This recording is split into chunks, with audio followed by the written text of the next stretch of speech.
ਸਤਿ ਸ਼੍ਰੀ ਅਕਾਲ। ਤੁਸੀਂ ਜੁੜੇ ਹੋਏ ਹੋ ਪੰਜਾਬੀ ਰੇਡੀਓ ਯੂਐਸਏ ਦੇ ਨਾਲ ਤੇ ਮੈਂ ਹਾਂ ਪ੍ਰਵੀਨ ਸ਼ਰਮਾ ਲੈ ਕੇ ਹਾਜ਼ਰ ਹਾਂ program update America. Update America program ਦੇ ਵਿੱਚ ਕਈ ਅਹਿਮ ਤੇ ਕਈ ਖਾਸ ਖਬਰਾਂ ਨੂੰ ਲੈ ਕੇ ਚਰਚਾ ਕਰਨ ਦੇ ਲਈ ਜੁੜ ਚੁੱਕੇ ਨੇ ਹਰਜੋਤ ਸਿੰਘ ਖਾਲਸਾ ਜੀ। ਹਰਜੋਤ ਸਿੰਘ ਜੀ, ਸਤਿ ਸ਼੍ਰੀ ਅਕਾਲ। ਸਵਾਗਤ ਹੈ ਜੀ ਪੰਜਾਬੀ ਰੇਡੀਓ ਯੂਐਸਏ ਤੇ।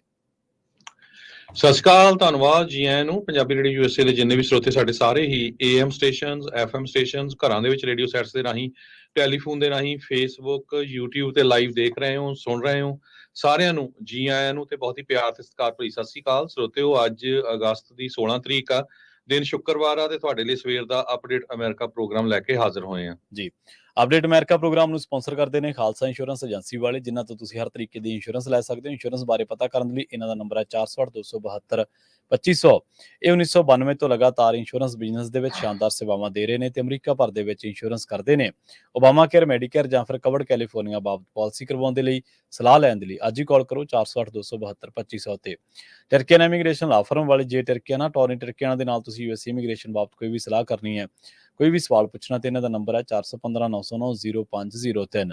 Manjeet Singh Kular, Avtar Singh Manzil Clovis, Satnam Singh Sanipurewal, Amarjit Singh Dusanjh Yuba City, Lakhbir Singh Samra Texas, Gurmel Singh Liddar Bakersfield, Amarjit Singh Stockton, Sarabjit Singh ਤਿਊਰ New Jersey, Harnek Singh Pawla Washington Renton, H&M oil ਵਾਲੇ Ontario, Harjit Singh Lathrop, Gurmel Singh, Balbir Kaur Bassi Elk Grove, Shamsher Singh Dhillon New York, Grewal travel ਵਾਲੇ ਯੂਬਾ ਸਿਟੀ ਤੋਂ ਤੇ ਊੜਾ ਡੈਟਰ ਰਿਲੀਫ ਵਾਲੇ ਨਿਰਮਲ ਮਾਨ। ਜੇਕਰ ਤੁਸੀਂ ਕਿਸੇ ਵੀ ਤਰ੍ਹਾਂ ਦੇ ਕਰਜ਼ੇ ਤੋਂ ਛੁਟਕਾਰਾ ਚਾਹੁੰਦੇ ਹੋ ਤਾਂ ਅੱਜ ਹੀ ਕਾਲ ਕਰੋ ਊੜਾ ਵਾਲੇ ਨਿਰਮਲ ਮਾਨ ਨੂੰ 1888-888-9914 ਇਹਨਾਂ ਦਾ ਨੰਬਰ ਹੈ। ਇਹਨਾਂ ਸਾਰੇ ਹੀ ਸਪਾਂਸਰਸ ਦਾ ਬਹੁਤ ਬਹੁਤ ਧੰਨਵਾਦ। ਤੇ ਜੇਕਰ ਤੁਸੀਂ ਵੀ ਪੰਜਾਬੀ ਰੇਡੀਓ ਯੂਐਸਏ ਦੇ ਨਾਲ ਪ੍ਰੋਗਰਾਮਾਂ ਨੂੰ ਸਪਾਂਸਰ ਕਰਨਾ ਚਾਹੁੰਦੇ ਹੋ ਤਾਂ ਸਟੂਡੀਓ ਦਾ ਨੰਬਰ ਹੈ 4082725255 ਜੀ।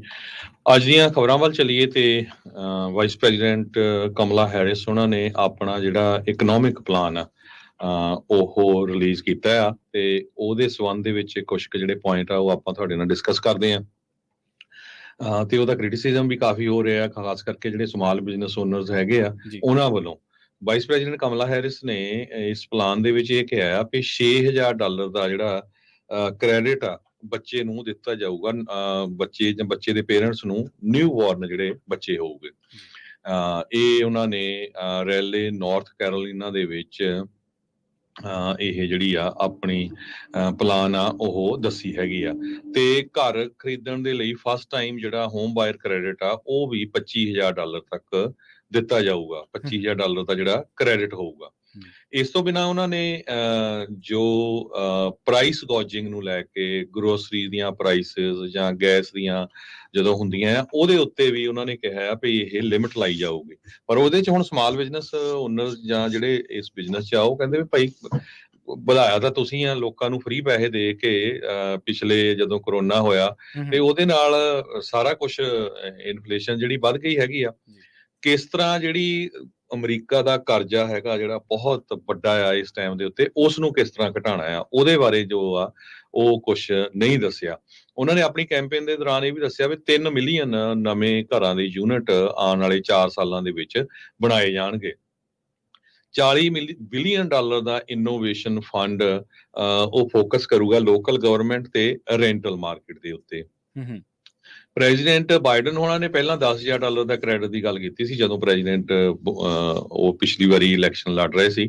ਇਹ ਪਤਾ ਨਹੀਂ ਵੀ ਹੁਣ ਉਹ ਕ੍ਰੈਡਿਟ ਮਿਲਿਆ ਜਾਂ ਨਹੀਂ ਮਿਲਿਆ, ਪਰ ਹੁਣ ਉਹਨਾਂ ਨੇ ਕਮਲਾ ਹੈਰਿਸ ਨੇ ਇਹ ਕਿਹਾ ਵੀ ਫਸਟ ਟਾਈਮ ਜਿਹੜਾ ਹੋਮ ਬਾਇਰ ਹੋਊਗਾ ਉਹਨੂੰ $25000 ਦਾ ਕ੍ਰੈਡਿਟ ਟੁਵਰਡ ਡਾਊਨ ਪੇਮੈਂਟ ਤੇ ਉਹਦੇ ਲਈ ਦਿੱਤਾ ਜਾਊਗਾ। ਸੋ ਕਈ ਲੋਕ ਵਿਰੋਧ ਵੀ ਕਰ ਰਹੇ ਹੈਗੇ ਆ ਵੀ ਇਹ ਜਿਹੜਾ ਆ ਬਿਜ਼ਨਸ ਮਾਰੂ ਨੀਤੀਆਂ ਹੋਊਗੀਆਂ, ਜਿਸ ਹਿਸਾਬ ਦੇ ਨਾਲ ਪ੍ਰਾਈਸ ਗੋਜਿੰਗ ਦਾ ਬਹਾਨਾ ਲਾ ਕੇ ਜੋ ਬਿਜ਼ਨਸਿਸ ਆ ਛੋਟੇ ਉਹਨਾਂ ਨੂੰ ਦੱਬਿਆ ਜਾਊਗਾ। ਪਰ ਦੂਸਰੇ ਪਾਸੇ ਜਿਹੜੇ ਆ ਇੱਕ ਤਰ੍ਹਾਂ ਨੂੰ ਲੋਕਾਂ ਨੂੰ ਦਿਸਣ ਨੂੰ ਵੀ ਲੱਗਦਾ ਹੈਗਾ ਆ ਵੀ ਹਾਂ ਯਾਰ ਇਹਦੇ ਨਾਲ ਆਹ ਜਿਹੜਾ ਸਾਨੂੰ ਆ ਫਾਇਦਾ ਹੋਊਗਾ। ਸੋ ਇਹਦੀ ਹਜੇ ਕਾਫੀ ਡਿਟੇਲ ਆਣੀ ਹੈਗੀ ਆ, ਜਿੰਨੀ ਕੁ ਆਈ ਆ ਉਹ ਆਪਾਂ ਨੇ ਤੁਹਾਡੇ ਨਾਲ ਸਾਂਝੀ ਕੀਤੀ ਹੈਗੀ ਜੀ। ਉਧਰ ਦੂਜੇ ਪਾਸੇ ਗੱਲ ਕਰੀਏ ਇਸ ਬੀਬੀ ਦੇ ਜਿਹੜੀ ਚੋਣ ਮੁਹਿੰਮ ਆ ਉਹਦੇ ਬਾਰੇ ਵਾਸ਼ਿੰਗਟਨ ਪੋਸਟ ਨੇ ਦਾਅਵਾ ਕੀਤਾ ਆਪਣੇ ਸਰਵੇਖਣ ਦੇ ਨਤੀਜਿਆਂ ਦੇ ਆਧਾਰ ਦੇ ਉੱਤੇ ਕਿ ਜੇਕਰ ਅਮਰੀਕਾ ਦੇ ਵਿੱਚ ਅੱਜ ਚੋਣਾਂ ਹੁੰਦੀਆਂ ਨੇ ਤਾਂ ਡੈਮੋਕ੍ਰੈਟਿਕ ਪਾਰਟੀ ਦੀ ਰਾਸ਼ਟਰਪਤੀ ਅਹੁਦੇ ਦੀ ਉਮੀਦਵਾਰ ਅਤੇ ਮੌਜੂਦਾ ਉਪ ਰਾਸ਼ਟਰਪਤੀ ਕਮਲਾ ਹੈਰਿਸ ਲੋਕਾਂ ਦੀ ਪਹਿਲੀ ਪਸੰਦ ਹੋਵੇਗੀ। ਅਮਰੀਕਾ ਦੇ ਰੋਜ਼ਾਨਾ ਅਖਬਾਰ ਵਾਸ਼ਿੰਗਟਨ ਪੋਸਟ ਨੇ ਇਹ ਦਾਅਵਾ ਕੀਤਾ ਕਿ ਬਾਈਡਨ ਨੇ ਚੋਣਾਂ ਤੋਂ ਪਹਿਲਾਂ ਆਪਣਾ ਨਾਮ ਵਾਪਸ ਲੈਣ ਤੋਂ ਬਾਅਦ ਹੈਰਿਸ ਨੇ ਮਕਬੂਲੀਅਤ ਪੱਖੋਂ ਉਹਨਾਂ ਨੂੰ ਰਾਸ਼ਟਰੀ ਪੱਧਰ ਤੇ 2% ਹੋਰ ਅੰਕ ਜਿਹੜੇ ਨੇ ਉਹ ਹਾਸਲ ਕੀਤੇ ਨੇ ਤੇ ਹੁਣ ਉਹ ਅੱਗੇ ਦਿਖਾਈ ਦੇ ਰਹੀ ਹੈ। ਇਹ ਰਿਪੋਰਟ ਦੇ ਵਿੱਚ ਦਾਅਵਾ ਕੀਤਾ ਗਿਆ ਵਾਸ਼ਿੰਗਟਨ ਪੋਸਟ ਦੇ ਵਿੱਚ ਕਿ ਜੇਕਰ ਅੱਜ ਰਾਸ਼ਟਰਪਤੀ ਚੋਣਾਂ ਹੁੰਦੀਆਂ ਨੇ ਤਾਂ ਵਾਸ਼ਿੰਗਟਨ ਪੋਸਟ ਦੇ ਪੋਲ ਦੇ ਮੁਤਾਬਕ ਹੈਰਿਸ ਸਭ ਤੋਂ ਪਸੰਦੀਦਾ ਉਮੀਦਵਾਰ ਹੋਵੇਗੀ। ਅਖਬਾਰ ਨੇ ਇਹ ਵੀ ਦਾਅਵਾ ਕੀਤਾ ਹੈ ਕਿ ਹੈਰਿਸ ਨੇ ਵਿਸਕੌਨਸਨ ਅਤੇ ਪੈਂਸਿਲਵੇਨੀਆ ਦੇ ਵਿੱਚ ਲੀਡ ਹਾਸਲ ਕੀਤੀ ਹੈ ਅਤੇ ਮਿਸ਼ੀਗਨ ਦੇ ਵਿੱਚ ਡੋਨਾਲਡ ਟਰੰਪ ਉਹਨਾਂ ਤੋਂ ਸਿਰਫ 1% ਤੋਂ ਵੀ ਘੱਟ ਫਰਕ ਦੇ ਨਾਲ ਅੱਗੇ ਨੇ। ਜੀ ਅਗਲੀ ਖਬਰ ਵੱਲ ਚੱਲੀਏ, ਜਿਹੜੀ ਯੂਕਰੇਨ ਤੇ ਰਸ਼ੀਆ ਦੇ ਸੰਬੰਧ ਦੇ ਵਿੱਚ ਆ। ਕਹਿੰਦੇ ਭਈ ਜੋ ਰਸ਼ੀਆ ਦੀ ਪੂਟਨ ਦੀ ਮਿਲਟਰੀ ਹੈਗੀ ਆ, ਉਹ ਪੂਰੀ ਤਰ੍ਹਾਂ ਇਸ ਵੇਲੇ ਭੰਬਲ ਭੂਸੇ 'ਚ ਪਈ ਹੋਈ ਆ ਵੀ ਜੇ ਕਿਸ ਹਿਸਾਬ ਦੇ ਨਾਲ ਯੂਕਰੇਨ ਵਾਲੇ ਰਸ਼ੀਆ ਦੇ ਅੰਦਰ ਜਾ ਕੇ 8-9 ਕਿਲੋਮੀਟਰ ਤੱਕ ਜਾ ਕੇ ਉਹ ਨਹੀਂ ਆਪਣਾ ਕਬਜ਼ਾ ਕਰ ਲਿਆ ਹੈਗਾ ਆ। ਤੇ ਜ਼ੈਲੈਂਸਕੀ ਦੇ ਚੀਫ ਐਡਵਾਈਜ਼ਰ ਆ, ਉਹਨਾਂ ਨੇ ਦੱਸਿਆ ਹੈਗਾ। ਮਾਈਖੈਲੋ ਪੋਡਲੇਕ ਕਰਕੇ ਉਹਨਾਂ ਨੇ ਇੰਡੀਪੈਂਡੈਂਟ ਅਖਬਾਰ ਨੂੰ ਦੱਸਿਆ ਵੀ ਜਿਸ ਤੋਂ ਉਹਨਾਂ ਨੇ ਕਰਕਸ ਰੀਜਨ ਦੇ ਵਿੱਚ ਜੋ ਅਸੌਲਟ ਕੀਤਾ ਹੈਗਾ, ਉਸ ਤੋਂ ਬਾਅਦ ਜਿਹੜਾ ਰਸ਼ੀਆ ਦਾ ਕੰਟਰੋਲ ਆ ਉੱਥੇ ਇਸ ਟਾਈਮ ਜਮਾਂ ਹੀ ਹੈ ਨਹੀਂ। ਜਿਹੜੀ ਕੀਵ ਦੀ ਮਿਲਟਰੀ ਆ, ਉਹਨਾਂ ਨੇ ਪੂਰਾ ਕਹਿੰਦੇ ਵੀ ਫਾਇਦਾ ਲਿਆ ਕਿਉਂਕਿ ਬਾਰਡਰ ਦੇ ਉੱਤੇ ਜਿਹੜੀਆਂ ਪੋਜੀਸ਼ਨ ਸੀਗੀਆਂ ਰਸ਼ੀਆ ਦੀਆਂ ਇੰਨੀਆਂ ਸਟਰੋਂਗ ਨਹੀਂ ਸੀਗੀਆਂ। ਸੋ ਇੱਕ ਤਰ੍ਹਾਂ ਦੇ ਨਾਲ ਇਹਨਾਂ ਨੇ ਹੁਣ ਪਹਿਲਾਂ ਡਿਫੈਂਸ ਤੇ ਸੀ, ਹੁਣ ਅਫੈਂਸ ਦੇ ਉੱਤੇ ਹੋ ਗਏ ਹੈਗੇ ਆ। ਕੁਛ ਜਿਹੜੀਆਂ ਦੁਨੀਆ ਦੀਆਂ ਤਾਕਤਾਂ ਆ ਉਹ ਕੋਸ਼ਿਸ਼ ਵੀ ਕਰ ਰਹੀਆਂ ਵੀ ਕਿਸੇ ਤਰ੍ਹਾਂ ਜਿਹੜੀ ਇਹ ਲੜਾਈ ਆ ਇਹ ਘਟ ਜਾਏ ਜਾਂ ਇਸ ਨੂੰ ਜਿਹੜਾ ਆ ਬੰਦ ਕੀਤਾ ਜਾਵੇ। ਪਿੱਛੇ ਜਿਹੇ ਵੀ ਖਬਰ ਆਈ ਸੀ ਵੀ ਸ਼ਾਇਦ ਇੰਡੀਆ ਦੇ ਪ੍ਰਾਈਮ ਮਿਨਿਸਟਰ ਨਰਿੰਦਰ ਮੋਦੀ ਵੀ ਜਿਹੜੇ ਯੂਕਰੇਨ ਪਹੁੰਚ ਰਹੇ ਹੈਗੇ ਆ ਤੇ ਇਹ ਸਾਰੇ ਕਾਸੇ ਦੇ ਦੌਰਾਨ ਉਹ ਰਸ਼ੀਆ ਤੋਂ ਤੇਲ ਖਰੀਦਦੇ ਰਹੇ, ਜਿਹਦੇ ਕਰਕੇ ਅਮਰੀਕਾ ਵਾਲੇ ਕਾਫੀ ਔਖੇ ਵੀ ਹੈਗੇ ਆ। ਵੀ ਸਾਰੀ ਦੁਨੀਆ ਨੇ ਤਾਂ ਰਸ਼ੀਆ ਦਾ ਬਾਈਕਾਟ ਕੀਤਾ, ਓਲੰਪਿਕਸ ਵੀ ਸਾਰਾ ਬਾਈਕਾਟ, ਤੇ ਈਵਨ ਪੂਟਨ ਤੱਕ ਨੂੰ ਤਾਂ ਅਰੈਸਟ ਹੋਣ ਦੇ ਵਾਰੰਟ ਜਾਰੀ ਕੀਤੇ ਹੋਏ ਆ ਤੇ ਇਹ ਇੰਡੀਆ ਵਾਲੇ ਉਹਨਾਂ ਦੇ ਨਾਲ ਜੱਫੀਆਂ ਪਾਉਂਦੇ ਰਹੇ ਤੇ ਹੁਣ ਯੂਕਰੇਨ ਨੂੰ ਵੀ ਜਾ ਰਹੇ ਆ। ਰਸ਼ੀਆ ਦੇ ਮਿਲਟਰੀ ਬਲੌਗਰਸ ਨੇ ਐਕਨੋਲੇਜ ਕੀਤਾ ਆ ਵੀ ਜਿਹੜਾ ਯੂਕਰੇਨੀਅਨ ਫੋਰਸਿਸ ਦਾ ਬਿਲਡ ਅਪ ਹੈਗਾ ਆ ਇਹ ਕਾਫੀ ਹਰਟ ਕਰ ਰਿਹਾ ਆ ਮਾਸਕੋ ਨੂੰ। ਇਨਸਾਈਡ ਮਾਸਕੋ ਵੀ ਕਹਿੰਦੇ ਪੂਰੀ ਤਰ੍ਹਾਂ ਟੁੱਟਾ ਹੋਇਆ ਆ। ਕਈ ਰਿਪੋਰਟਸ ਤਾਂ ਇਹ ਆਈਆਂ ਵੀ 5 ਲੱਖ ਤੋਂ ਵੱਧ ਜਿਹੜੇ ਆ ਰਸ਼ੀਆ ਦੇ ਫੌਜੀ ਇਸ ਜੰਗ ਦੇ ਵਿੱਚ ਮਾਰੇ ਜਾ ਚੁੱਕੇ ਹੈਗੇ ਆ। ਸੋ ਸਿਚੁਏਸ਼ਨ ਰਸ਼ੀਆ ਤੇ ਯੂਕਰੇਨ ਦੀ ਜਿਹੜੀ ਆ ਲੜਾਈ ਦੀ ਇਸ ਵੇਲੇ ਕਾਫੀ ਟੈਂਸ ਜੋ ਬਣੀ ਹੋਈ ਹੈਗੀ ਆ। ਅਮਰੀਕਾ ਵਾਲਿਆਂ ਨੇ ਹੋਰ ਯੂਰਪ ਵਾਲਿਆਂ ਨੇ ਬਹੁਤ ਜ਼ਿਆਦਾ ਜਿਹੜੇ ਹਥਿਆਰ ਆ ਉਹ ਯੂਕਰੇਨ ਨੂੰ ਸਪਲਾਈ ਕੀਤੇ ਹੈਗੇ ਆ। ਜਿਹੜੀ ਫਾਈਨੈਂਸ਼ੀਅਲ ਏਡ ਆ ਉਹ ਵੀ ਬਹੁਤ ਜ਼ਿਆਦਾ ਜਿਹੜੀ ਦਿੱਤੀ ਹੈਗੀ ਆ। ਜੀ ਅਗਲੀ ਖਬਰ ਦੇ ਵੱਲ ਵਧੀਏ ਤੇ ਰੁਕ ਕਰੀਏ ਥਾਈਲੈਂਡ ਦਾ। ਥਾਈਲੈਂਡ ਦੇ ਵਿੱਚ ਜਿਹੜੀ ਪਾਰਲੀਮੈਂਟ ਆ ਉਹਨਾਂ ਨੇ ਸਾਬਕਾ ਪ੍ਰਧਾਨ ਮੰਤਰੀ ਥਕਸੀਨ ਸ਼ਿਨਾਵਾਤਰਾ ਦੀ ਸਭ ਤੋਂ ਛੋਟੀ ਧੀ ਪੈਂਤੋਤਗਰਾਤਨ ਜਿਹੜੀ ਸ਼ਿਨਵਾਤਰਾ ਹੈ ਉਹਨੂੰ ਦੇਸ਼ ਦੀ ਨਵੀਂ ਪ੍ਰਧਾਨ ਮੰਤਰੀ ਚੁਣ ਲਿਆ। ਆਪਾਂ ਦੇਖਦੇ ਰਹੇ ਹਾਂ ਲਗਾਤਾਰ ਥਾਈਲੈਂਡ ਦੇ ਜਿਹੜਾ ਇਹ ਸਿਆਸੀ ਸੰਕਟ ਹੈ, ਥਾਈਲੈਂਡ ਦੇ ਵਿੱਚ ਜੋ ਸਿਆਸੀ ਉਥਲ ਪੁਥਲ ਸੀ ਉਹਦੇ ਬਾਰੇ ਆਪਾਂ ਲਗਾਤਾਰ ਤੁਹਾਨੂੰ ਜਾਣਕਾਰੀਆਂ ਦਿੰਦੇ ਰਹੇ ਹਾਂ। ਜਿਹੜੀ ਪੈਂਤੋਗਰਾਤਨ ਹੈ ਇਹ ਥਾਈਲੈਂਡ ਦੀ ਕਮਾਂਡ ਸੰਭਾਲਣ ਵਾਲੇ ਸ਼ਿਨਵਾਤਰਾ ਪਰਿਵਾਰ ਦੀ ਤੀਜੀ ਲੀਡਰ ਬਣ ਗਈ ਹੈ ਕਿਉਂਕਿ ਇਸ ਤੋਂ ਪਹਿਲਾਂ ਉਸ ਦੇ ਪਿਤਾ ਥਕਸੀਨ ਸ਼ਿਨਾਵਾਤਰਾ ਤੇ ਰਿਸ਼ਤੇਦਾਰ ਯਿੰਗਲਕ ਸ਼ਿਨਾਵਾਤਰਾ ਇਸ ਅਹੁਦੇ ਤੇ ਜਿਹੜਾ ਉਹ ਰਹਿ ਚੁੱਕੇ ਨੇ। ਥਕਸੀਨ ਸ਼ਿਨਾਵਾਤਰਾ ਨੂੰ ਜਦੋਂ ਹਟਾਇਆ ਗਿਆ ਸੀ ਤਾਂ ਉਦੋਂ ਤਖਤਾ ਪਲਟ ਹੋਇਆ ਸੀਗਾ, ਫਿਰ ਸੱਤਾ ਤੋਂ ਉਲਾਂਭੇ ਕੀਤਾ ਗਿਆ ਸੀਗਾ ਤੇ ਹੁਣ ਸਭ ਤੋਂ ਛੋਟੀ ਧੀ ਹੈ ਪੈਂਤੋਂਗਤਾਰਨ ਸ਼ਿਨਾਵਾਤਰਾ, ਉਹਨੂੰ ਹੁਣ ਦੇਸ਼ ਦੀ ਨਵੀਂ ਪ੍ਰਧਾਨ ਮੰਤਰੀ ਥਾਈਲੈਂਡ ਦੀ ਸੰਸਦ ਨੇ ਚੁਣ ਲਿਆ। ਜੀ ਅਗਲੀ ਖਬਰ ਵੱਲ ਚਲੀਏ। ਅੱਜ ਵਾਸ਼ਿੰਗਟਨ ਪੋਸਟ ਨੇ ਕਾਫੀ ਤਕੜੀ ਜਿਹੜੀ ਰਿਪੋਰਟ ਛਾਪੀ ਆ ਵੀ ਕਿਸ ਤਰ੍ਹਾਂ ਭਾਰਤ ਨੇ ਅਮਰੀਕਾ ਵਾਲਿਆਂ ਨੂੰ ਪ੍ਰੈਸ ਕੀਤਾ ਭਈ ਬੰਗਲਾਦੇਸ਼ ਦੇ ਵਿੱਚ ਜਿਹੜੀ ਹਸੀਨਾ ਦੀ ਸਰਕਾਰ ਆ ਉਹਦਾ ਕ੍ਰਿਟੀਸਾਈਜ਼ ਨਾ ਕੀਤਾ ਜਾਵੇ ਤੇ ਉਹਦੇ ਤੇ ਜਿਹੜਾ ਆ ਈਜ਼ੀ ਗੋਇੰਗ ਹੀ ਰੱਖਿਆ ਜਾਵੇ। ਕਹਿੰਦੇ ਵੀ ਇੰਡੀਆ ਦੀ ਸਰਕਾਰ ਨੇ ਪੂਰਾ ਲੌਬੀ ਕੀਤਾ ਵਾਸ਼ਿੰਗਟਨ ਦੇ ਵਿੱਚ ਪ੍ਰਾਈਮ ਮਿਨਿਸਟਰ ਸ਼ੇਖ ਹਸੀਨਾ ਦਾ ਕਿਸੇ ਤਰ੍ਹਾਂ ਕ੍ਰਿਟਿਸਿਜ਼ਮ ਨਾ ਕੀਤਾ ਜਾਵੇ। ਇੱਕ ਟਾਈਮ ਦੇ ਉੱਤੇ ਯੂਐਸ ਦੀ ਸਰਕਾਰ ਤੇ ਬਾਈਡਨ ਐਡਮਿਨਿਸਟ੍ਰੇਸ਼ਨ ਜੋ ਆ ਉਹਨਾਂ ਨੇ ਕਾਫੀ ਜ਼ਿਆਦਾ ਕ੍ਰਿਟਿਸਾਈਜ਼ ਕੀਤਾ ਸੀ 76 ਸਾਲਾਂ ਦੀ ਹਸੀਨਾ, ਜਿਸ ਨੇ ਹਜ਼ਾਰਾਂ ਹੀ ਲੋਕਾਂ ਨੂੰ ਜਿਹੜੇ ਉਹਦੇ ਵਿਰੋਧੀ ਸੀ ਉਹਨਾਂ ਨੂੰ ਜੇਲ੍ਹਾਂ 'ਚ ਡੱਕਿਆ ਹੋਇਆ ਸੀ। ਪਿਛਲੀ ਵਾਰੀ ਤਾਂ ਇਲੈਕਸ਼ਨ ਦੇ ਵਿੱਚ ਜਿਹੜੀ ਆਪੋਜੀਸ਼ਨ ਆ ਉਹਨਾਂ ਨੇ ਹਿੱਸਾ ਨਹੀਂ ਲਿਆ ਸੀ ਤੇ ਹੁਣ 300 ਤੋਂ ਵੱਧ ਜਿਹੜੇ ਸਟੂਡੈਂਟ ਮਾਰ ਦਿੱਤੇ ਗਏ ਸੀ। ਇੰਡੀਆ ਵਾਲੇ ਹਮੇਸ਼ਾ ਜਿੱਦਾਂ ਪੂਰੀ ਦੁਨੀਆ ਨੂੰ ਝੂਠ ਬੋਲ ਕੇ ਇਹ ਕਹਿੰਦੇ ਰਹਿੰਦੇ ਆ ਵੀ ਜੀ ਸਿੱਖ ਆ ਉਹ ਅੱਤਵਾਦ ਫੈਲਾ ਰਹੇ ਆ ਬਾਹਰਲੇ ਮੁਲਕਾਂ 'ਚ, ਮੁਸਲਮਾਨ ਆ ਉਹ ਜਿਹੜੇ ਅੱਤਵਾਦ ਫੈਲਾ ਰਹੇ ਹੈਗੇ ਆ। ਸੋ ਵੱਖ-ਵੱਖ ਇਹ ਹਮੇਸ਼ਾ ਹੀ ਇਹਨਾਂ ਨੇ ਜਿਹੜਾ ਝੂਠ ਦਾ ਪਲੰਦਾ ਇਕੱਠਾ ਕਰਕੇ ਬਾਹਰਲੀਆਂ ਸਰਕਾਰਾਂ ਨੂੰ ਦੇਣਾ ਹੁੰਦਾ ਹੈ। ਹਾਲਾਂਕਿ ਅਮਰੀਕਾ ਦੇ ਸਰਕਾਰ ਨੇ ਸੈਂਕਸ਼ਨਸ ਲਾਈਆਂ ਹੋਈਆਂ ਸੀਗੀਆਂ ਬੰਗਲਾਦੇਸ਼ ਦੀ ਪੁਲਿਸ ਦੇ ਕਈ ਹਾਈ ਲੈਵਲ ਆਫੀਸ਼ੀਅਲਸ ਦੇ ਉੱਤੇ ਵੀ ਉਹ ਐਕਸਟਰਾ ਜੁਡੀਸ਼ੀਅਲ ਅਬਡਕਸ਼ਨ ਤੇ ਕਿਲਿੰਗ ਕਰਦੇ ਆ। ਜੋ ਪੰਜਾਬ 'ਚ ਹੁੰਦਾ ਸੀ ਉਹੀ ਕੰਮ ਉਹ ਕਰਦੇ ਸੀ ਵੀ ਚੱਕ ਕੇ ਮਾਰ ਦਿਓ ਜਿਹੜਾ ਆਪੋਜੀਸ਼ਨ ਕਰਦਾ ਹੈਗਾ। ਇਸ ਤੋਂ ਬਿਨਾਂ ਹੋਰ ਬਹੁਤ ਸਾਰੇ ਗਵਰਨਮੈਂਟ ਆਫੀਸ਼ੀਅਲਸ ਦੀਆਂ ਵੀਜ਼ਾ ਰਿਸਟ੍ਰਿਕਸ਼ਨ ਸੀਗੀਆਂ, ਜਿਨ੍ਹਾਂ 'ਚ ਲਾਅ ਐਨਫੋਰਸਮੈਂਟ ਏਜੰਸੀਜ਼ ਵੀ ਹੈਗੀਆਂ। ਹਿਊਮਨ ਰਾਈਟਸ ਦੇ ਅਬਿਊਜ਼ ਬਹੁਤ ਜ਼ਿਆਦਾ ਹੋ ਰਹੇ ਸੀ। ਵਾਸ਼ਿੰਗਟਨ ਪੋਸਟ ਨੇ ਇਹ ਕਿਹਾ ਵੀ ਆਪੋਜੀਸ਼ਨ ਨੂੰ ਬੰਗਲਾਦੇਸ਼ ਦੇ ਵਿੱਚ ਵਾਸ਼ਿੰਗਟਨ ਪੋਸਟ ਨੇ ਇਹ ਕਿਹਾ ਵੀ ਭਾਰਤ ਦੀ ਸਰਕਾਰ ਨੇ ਅਮਰੀਕਾ ਦੀ ਸਰਕਾਰ ਨੂੰ ਇਹ ਕਿਹਾ ਵੀ ਬੰਗਲਾਦੇਸ਼ ਦੇ ਵਿੱਚ ਜੇ ਆਪੋਜੀਸ਼ਨ ਨੂੰ ਅਲਾਉ ਕਰ ਦਿੱਤਾ ਪਾਵਰ ਵਿੱਚ ਆਉਣ ਨੂੰ, ਉਹਦੇ ਨਾਲ ਬੰਗਲਾਦੇਸ਼ ਦੇ ਵਿੱਚ ਇਸਲਾਮਿਸਟ ਗਰੁੱਪ ਦੀ ਬਰੀਡਿੰਗ ਹੋ ਜਾਊਗੀ। ਵੀ ਇੱਕ ਤਰ੍ਹਾਂ ਦੇ ਨਾਲ ਜਿਹੜੇ ਇਸਲਾਮਿਸਟ ਮਿਲੀਟੈਂਟਸ ਆ ਉਹ ਬਹੁਤ ਜ਼ਿਆਦਾ ਉੱਥੇ ਫੈਲਣਗੇ। ਸੋ ਇਹ ਹਮੇਸ਼ਾ ਹੀ ਝੂਠ ਬੋਲਦੇ ਹੈਗੇ ਆ। ਹਾਲਾਂਕਿ ਹੁਣ ਤੁਸੀਂ ਦੇਖਿਆ ਹੀ ਆ ਵੀ ਜਦੋਂ ਓਵਰਥਰੋ ਹੋ ਗਈ ਆ ਸਰਕਾਰ, ਅਮਰੀਕਾ ਵਾਲਿਆਂ ਨੇ ਵੀ ਸ਼ੇਖ ਹਸੀਨਾ ਨੂੰ ਜਿਹੜਾ ਬਣ ਨਹੀਂ ਦਿੱਤਾ ਇੱਥੇ, ਤੇ ਹੁਣ ਜਿਹੜਾ ਗ੍ਰਾਮੀਣ ਬੈਂਕ ਦਾ CEO ਆ ਉਸ ਨੂੰ ਉੱਥੇ ਲਾਇਆ ਗਿਆ ਆ। ਜਿਹੜਾ ਨੋਬਲ ਲੌਰੀਏਟ ਹੈਗਾ ਆ, ਪਿਛਲੇ ਦਿਨਾਂ 'ਚ ਹਿੰਦੂ ਮੰਦਿਰ 'ਚ ਵੀ ਗਿਆ ਵੀ ਸਾਡੇ ਕਿਸੇ ਤਰ੍ਹਾਂ ਦੀ ਧਰਮ ਦਾ ਕੋਈ ਰੌਲਾ ਨਹੀਂ ਹੈਗਾ, ਹਨਾ। ਸੋ ਸਟੂਡੈਂਟਸ ਉਹਨੂੰ ਲੀਡ ਕਰਨਗੇ। ਸੋ ਸ਼ਰੇਆਮ ਇਹ ਤੋਂ ਲੱਗਦਾ ਹੈ ਵੀ ਜਿਹੜੀ ਭਾਰਤ ਦੀ ਸਰਕਾਰ ਆ ਉਹ ਬੰਗਲਾਦੇਸ਼ ਦੀ ਸਰਕਾਰ ਇੱਕਮਿਕ ਹੋ ਕੇ ਚੱਲ ਰਹੇ ਸੀ। ਇਸੇ ਕਰਕੇ ਜਿਹੜੇ ਬੰਗਲਾਦੇਸ਼ ਦੇ ਲੋਕ ਆ ਉਹ ਭਾਰਤ ਦੀ ਸਰਕਾਰ ਤੋਂ ਬਹੁਤ ਔਖੇ ਆ। ਔਖੇ ਇਸ ਕਰਕੇ ਵੀ ਆ ਵੀ ਦੇਖੋ, ਇਸ ਜਿਹੜੀ ਲੇਡੀ ਨੇ ਜਿਹੜੀ ਉੱਥੇ ਦੀ ਪ੍ਰੈਜ਼ੀਡੈਂਟ ਧੱਕੇ ਨਾਲ ਬਣੀ ਰਹੀ ਪ੍ਰਾਈਮ ਮਿਨਿਸਟਰ, ਉਹਨੇ 300 ਤੋਂ ਵੱਧ ਸਟੂਡੈਂਟ ਮਾਰਤੇ। ਹੁਣ ਇਹਨਾਂ ਨੇ ਭਾਰਤ ਵਾਲਿਆਂ ਨੇ ਉਹਨੂੰ ਆਪਣੇ ਕੋਲ ਰੱਖਿਆ ਹੋਇਆ ਤੇ ਇਹ ਫਿਰ ਡੀਸਟੇਬਲਾਈਜ਼ ਕਰਨ ਦੀ ਕੋਸ਼ਿਸ਼ ਕਰਨਗੇ। ਪਰ ਜਿਹੜੀ ਵਾਸ਼ਿੰਗਟਨ ਪੋਸਟ ਆ ਇਹਨਾਂ ਦੀ ਵੀ ਦਾਦ ਦੇਣੀ ਬਣਦੀ ਆ ਵੀ ਇਹਨਾਂ ਨੇ ਆਪਣੀ ਹੀ ਸਰਕਾਰ ਦਾ ਪੂਰੀ ਤਰ੍ਹਾਂ ਭਾਂਡਾ ਵੀ ਭੰਨਿਆ ਆ। ਉਹਨਾਂ ਨੇ ਕਿਹਾ ਵੀ ਵਾਸ਼ਿੰਗਟਨ ਪੋਸਟ ਲਿਖਦਾ ਆ ਵੀ ਅਲਟੀਮੇਟਲੀ ਜਿਹੜਾ ਬਾਈਡਨ ਐਡਮਿਨਿਸਟ੍ਰੇਸ਼ਨ ਆ ਉਹਨਾਂ ਨੇ ਸ਼ੇਖ ਹਸੀਨਾ ਦਾ ਕ੍ਰਿਟਿਸਿਜ਼ਮ ਕਰਨਾ ਉਹ ਇੱਕ ਟਾਈਮ ਦੇ ਉੱਤੇ ਸੌਫਟ ਕਰ ਦਿੱਤਾ, ਘਟਾ ਦਿੱਤਾ ਭਾਰਤ ਦੇ ਕਹਿਣ ਦੇ ਉੱਤੇ। ਇੰਡੀਆ ਜਿਹੜੀ ਪ੍ਰੋ ਅਵਾਮੀ ਲੀਗ ਡਿਪਲੋਮੈਸੀ ਆ, ਇਹ USA ਦੇ ਵਿੱਚ ਪੂਰੀ ਤਰ੍ਹਾਂ ਇਸਨੇ ਆਪਣਾ ਰੋਲ ਨਿਭਾਇਆ ਹੈਗਾ। ਸੋ ਵਾਸ਼ਿੰਗਟਨ ਪੋਸਟ ਨੇ ਕਾਫੀ ਵੱਡਾ ਜਿਹੜਾ ਆਰਟੀਕਲ ਆ ਇਹਦੇ ਸੰਬੰਧ ਦੇ ਵਿੱਚ ਛਾਪਿਆ ਹੈਗਾ ਵੀ ਕਿਸ ਤਰ੍ਹਾਂ ਭਾਰਤ ਦੀ ਸਰਕਾਰ ਨੇ ਅਮਰੀਕਾ ਦੀ ਸਰਕਾਰ ਨੂੰ ਇਹ ਕਿਹਾ ਵੀ ਬੰਗਲਾਦੇਸ਼ ਜੋ ਕੁਝ ਹੋ ਰਿਹਾ ਉਹ ਤੇ ਸੌਫਟ ਰਹੋ ਤੇ ਬੜਾ ਬੋਲੋ ਨਾ, ਸ਼ੇਖ ਹਸੀਨਾ ਸਰਕਾਰ ਨੂੰ ਜਿਹੜਾ ਕਿਸੇ ਤਰ੍ਹਾਂ ਦੇ ਨਾਲ ਕ੍ਰਿਟਿਸਾਈਜ਼ ਨਾ ਕਰੋ, ਉੱਥੇ ਜਿਹੜੇ ਆ ਇਸਲਾਮਿਸਟ ਮਿਲੀਟੈਂਟਸ ਪੈਦਾ ਹੋ ਜਾਣੇ ਆ। ਇੰਟਰਮ ਗਵਰਨਮੈਂਟ ਉੱਥੇ ਬਣੀ ਹੋਈ ਆ, ਤੁਹਾਨੂੰ ਸਾਰਿਆਂ ਨੂੰ ਪਤਾ ਹੀ ਆ। ਨੋਬਲ ਲੌਰੀਏਟ ਮੁਹੰਮਦ ਯੂਨਸ ਉਹਨਾਂ ਨੇ ਚਾਰਜ ਲਿਆ ਹੋਇਆ। ਹਾਲਾਂਕਿ ਦੂਜੇ ਪਾਸੇ ਮੋਦੀ ਸਾਹਿਬ ਉਹਨਾਂ ਨੇ ਉਹਨੂੰ ਵਧਾਈਆਂ ਵੀ ਦਿੱਤੀਆਂ ਹੈਗੀਆਂ ਬਣਨ ਦੇ ਉੱਤੇ, ਤੇ ਉਹ ਹਮੇਸ਼ਾ ਹੀ ਪਰ ਇੰਡੀਆ ਦੇ ਕ੍ਰਿਟੀਕਲ ਰਹਿੰਦੇ ਆ ਵੀ ਉਹ ਸ਼ੇਖ ਹਸੀਨਾ ਦੀ ਸਪੋਰਟ ਕਰਦੇ ਸੀ। ਕਿਉਂਕਿ ਜਿਹੜਾ ਯੂਨਸ ਆ, ਮੁਹੰਮਦ ਯੂਨਸ, ਜਿਸਨੇ ਗ੍ਰਾਮੀਣ ਬੈਂਕ ਸ਼ੁਰੂ ਕੀਤੀ ਸੀ, ਜਿਹਨੂੰ ਨੋਬਲ ਪ੍ਰਾਈਜ਼ ਮਿਲਿਆ ਸੀ, ਉਹ ਫਰਾਂਸ 'ਚ ਰਹਿ ਰਿਹਾ ਸੀ। ਉਹਨੂੰ ਆਪ ਕੱਢਿਆ ਹੋਇਆ ਸੀ ਮੁਲਕ ਤੋਂ ਬਾਹਰ।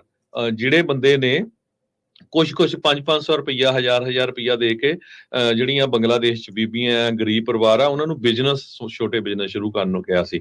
ਸੋ ਅੱਜ ਵਾਸ਼ਿੰਗਟਨ ਪੋਸਟ ਨੇ ਇਹ ਕਾਫੀ ਵੱਡੀ ਰਿਪੋਰਟ ਛਾਪੀ ਆ। ਜਿਹੜੇ ਸਰੋਤੇ ਆ ਪੜ੍ਹਿਓ ਜ਼ਰੂਰ। India pressed US to go easy on Hasina before her ouster, officials ਸੇ। ਜੀ ਬਿਲਕੁਲ। ਬੰਗਲਾਦੇਸ਼ ਦੀ ਸਾਬਕਾ ਪ੍ਰਧਾਨ ਮੰਤਰੀ ਸ਼ੇਖ ਹਸੀਨਾ ਦੇ ਨਾਲ ਜੁੜੀ ਇੱਕ ਹੋਰ ਖਬਰ ਸਾਂਝੀ ਕਰ ਲਈਏ ਤੇ ਇਹਦੇ ਤੇ ਅਵਾਮੀ ਲੀਗ ਦੇ ਜਨਰਲ ਸਕੱਤਰ ਉਬਦੈਲ ਕਾਦਰ ਦੇ ਖਿਲਾਫ ਹੁਣ ਇੱਕ ਅਧਿਆਪਕ ਦਾ ਕਤਲ ਦਾ ਮਾਮਲਾ ਦਰਜ ਕੀਤਾ ਗਿਆ। ਇੱਕ ਰਿਪੋਰਟ ਦੇ ਵਿੱਚ ਡੇਲੀ ਸਟਾਰ ਨੇ ਇਹ ਜਾਣਕਾਰੀ ਦਿੱਤੀ ਹੈ। ਰਿਪੋਰਟ ਦੇ ਦਾਅਵਾ ਕੀਤਾ ਕਿ ਪਾਲੇਕੰਡਾ ਦੇ 35 ਸਾਲਾ ਅਧਿਆਪਕ ਸਲੀਮ ਹੁਸੈਨ ਦੇ ਕਤਲ ਦੇ ਮਾਮਲੇ ਦੇ ਵਿੱਚ ਬਗੂੜਾ ਸਦਰ ਥਾਣੇ ਦੇ ਵਿੱਚ ਹਸੀਨਾ ਤੇ ਕਾਦਰ ਸਮੇਤ ਅਵਾਮੀ ਲੀਗ ਦੇ 99 ਜਿਹੜੇ ਲੀਡਰ ਨੇ ਉਹਨਾਂ ਦੇ ਤੇ ਵਰਕਰਾਂ ਦੇ ਨਾਂ ਸ਼ਾਮਲ ਨੇ। ਇੱਥੇ ਦੱਸਿਆ ਗਿਆ ਕਿ 4 ਅਗਸਤ ਦੀ ਗੱਲ ਹੈ ਜਦੋਂ ਮ੍ਰਿਤਕ ਦੇ ਪਿਤਾ ਸਿਕੰਦਰ ਹੁਸੈਨ ਨੇ ਘਟਨਾ ਦੀ ਰਿਪੋਰਟ ਦਰਜ ਕਰਵਾਈ ਸੀ ਤੇ ਉਹਨੇ ਕਿਹਾ ਸੀਗਾ ਕਿ ਸਲੀਮ ਨੇ 4 ਅਗਸਤ ਨੂੰ ਬਗੂੜਾ ਦੇ ਸਤਮਾਥਾ ਇਲਾਕੇ ਦੇ ਵਿੱਚ ਵਿਦਿਆਰਥੀਆਂ ਦੀ ਅਗਵਾਈ ਵਾਲੇ ਰੋਸ ਮੁਜ਼ਾਹਰੇ ਦੇ ਵਿੱਚ ਹਿੱਸਾ ਲਿਆ ਸੀਗਾ। ਇਸੇ ਦੌਰਾਨ ਅਵਾਮੀ ਲੀਗ ਦੇ ਆਗੂਆਂ ਤੇ ਵਰਕਰਾਂ ਨੇ ਪ੍ਰਦਰਸ਼ਨਕਾਰੀਆਂ ਤੇ ਹਮਲਾ ਕਰ ਦਿੱਤਾ ਸੀਗਾ ਤੇ ਇਸੇ ਹਮਲੇ ਦੇ ਵਿੱਚ ਜਿਹੜਾ ਸਲੀਮ ਹੁਸੈਨ ਆ ਉਹਦਾ ਕਤਲ ਕਰ ਦਿੱਤਾ ਗਿਆ ਸੀਗਾ ਤੇਜ਼ਧਾਰ ਹਥਿਆਰਾਂ ਦੇ ਨਾਲ। ਰਿਪੋਰਟ ਦੇ ਮੁਤਾਬਕ ਸਲੀਮ ਦੇ ਭਰਾ ਉਜਲ ਹੁਸੈਨ ਨੇ ਵੀ ਦੋਸ਼ ਲਾਇਆ ਕਿ ਅਵਾਮੀ ਲੀਗ ਦੇ ਵਰਕਰਾਂ ਨੇ ਹਸੀਨਾ ਤੇ ਕਾਦਰ ਦੇ ਹੁਕਮਾਂ ਤੋਂ ਬਾਅਦ ਉਹਦੇ ਭਰਾ ਦਾ ਕਤਲ ਕੀਤਾ ਸੀ। ਪ੍ਰਧਾਨ ਮੰਤਰੀ ਜਿਹੜੀ ਕਿ ਬੇਦਖਲ ਹੈ, ਇਸ ਤੋਂ ਪਹਿਲਾਂ ਉਸ ਨੂੰ ਇੱਕ ਰਾਜਧਾਨੀ ਢਾਕਾ ਦੇ ਮੁਹੰਮਦਪੁਰ ਇਲਾਕੇ ਦੇ ਵਿੱਚ ਵੀ ਇੱਕ ਕਤਲ ਹੋਇਆ ਸੀਗਾ, ਜਿਸ ਕਤਲ ਕੇਸ ਦੇ ਵਿੱਚ FIR ਦਰਜ ਕੀਤੀ ਗਈ ਸੀ, ਜਿੱਥੇ 19 ਜੁਲਾਈ ਨੂੰ ਪੁਲਿਸ ਗੋਲੀਬਾਰੀ ਦੇ ਵਿੱਚ ਇੱਕ ਕਰਿਆਨੇ ਦਾ ਕਾਰੋਬਾਰੀ ਮਾਰਿਆ ਗਿਆ ਸੀਗਾ ਤੇ ਉਸ ਮਾਮਲੇ ਦੇ ਵਿੱਚ ਵੀ ਹੁਣ ਜਿਹੜੀ ਇਹ ਬੇਦਖਲ ਪ੍ਰਧਾਨ ਮੰਤਰੀ ਹੈ ਸ਼ੇਖ ਹਸੀਨਾ, ਉਹਦਾ ਨਾਂ ਜਿਹੜਾ ਉਹ ਸ਼ਾਮਲ ਕਰ ਲਿਆ ਗਿਆ। ਜੀ ਤੇ ਆਪਾਂ ਇੱਕ ਬ੍ਰੇਕ ਲਈਏ ਜੀ।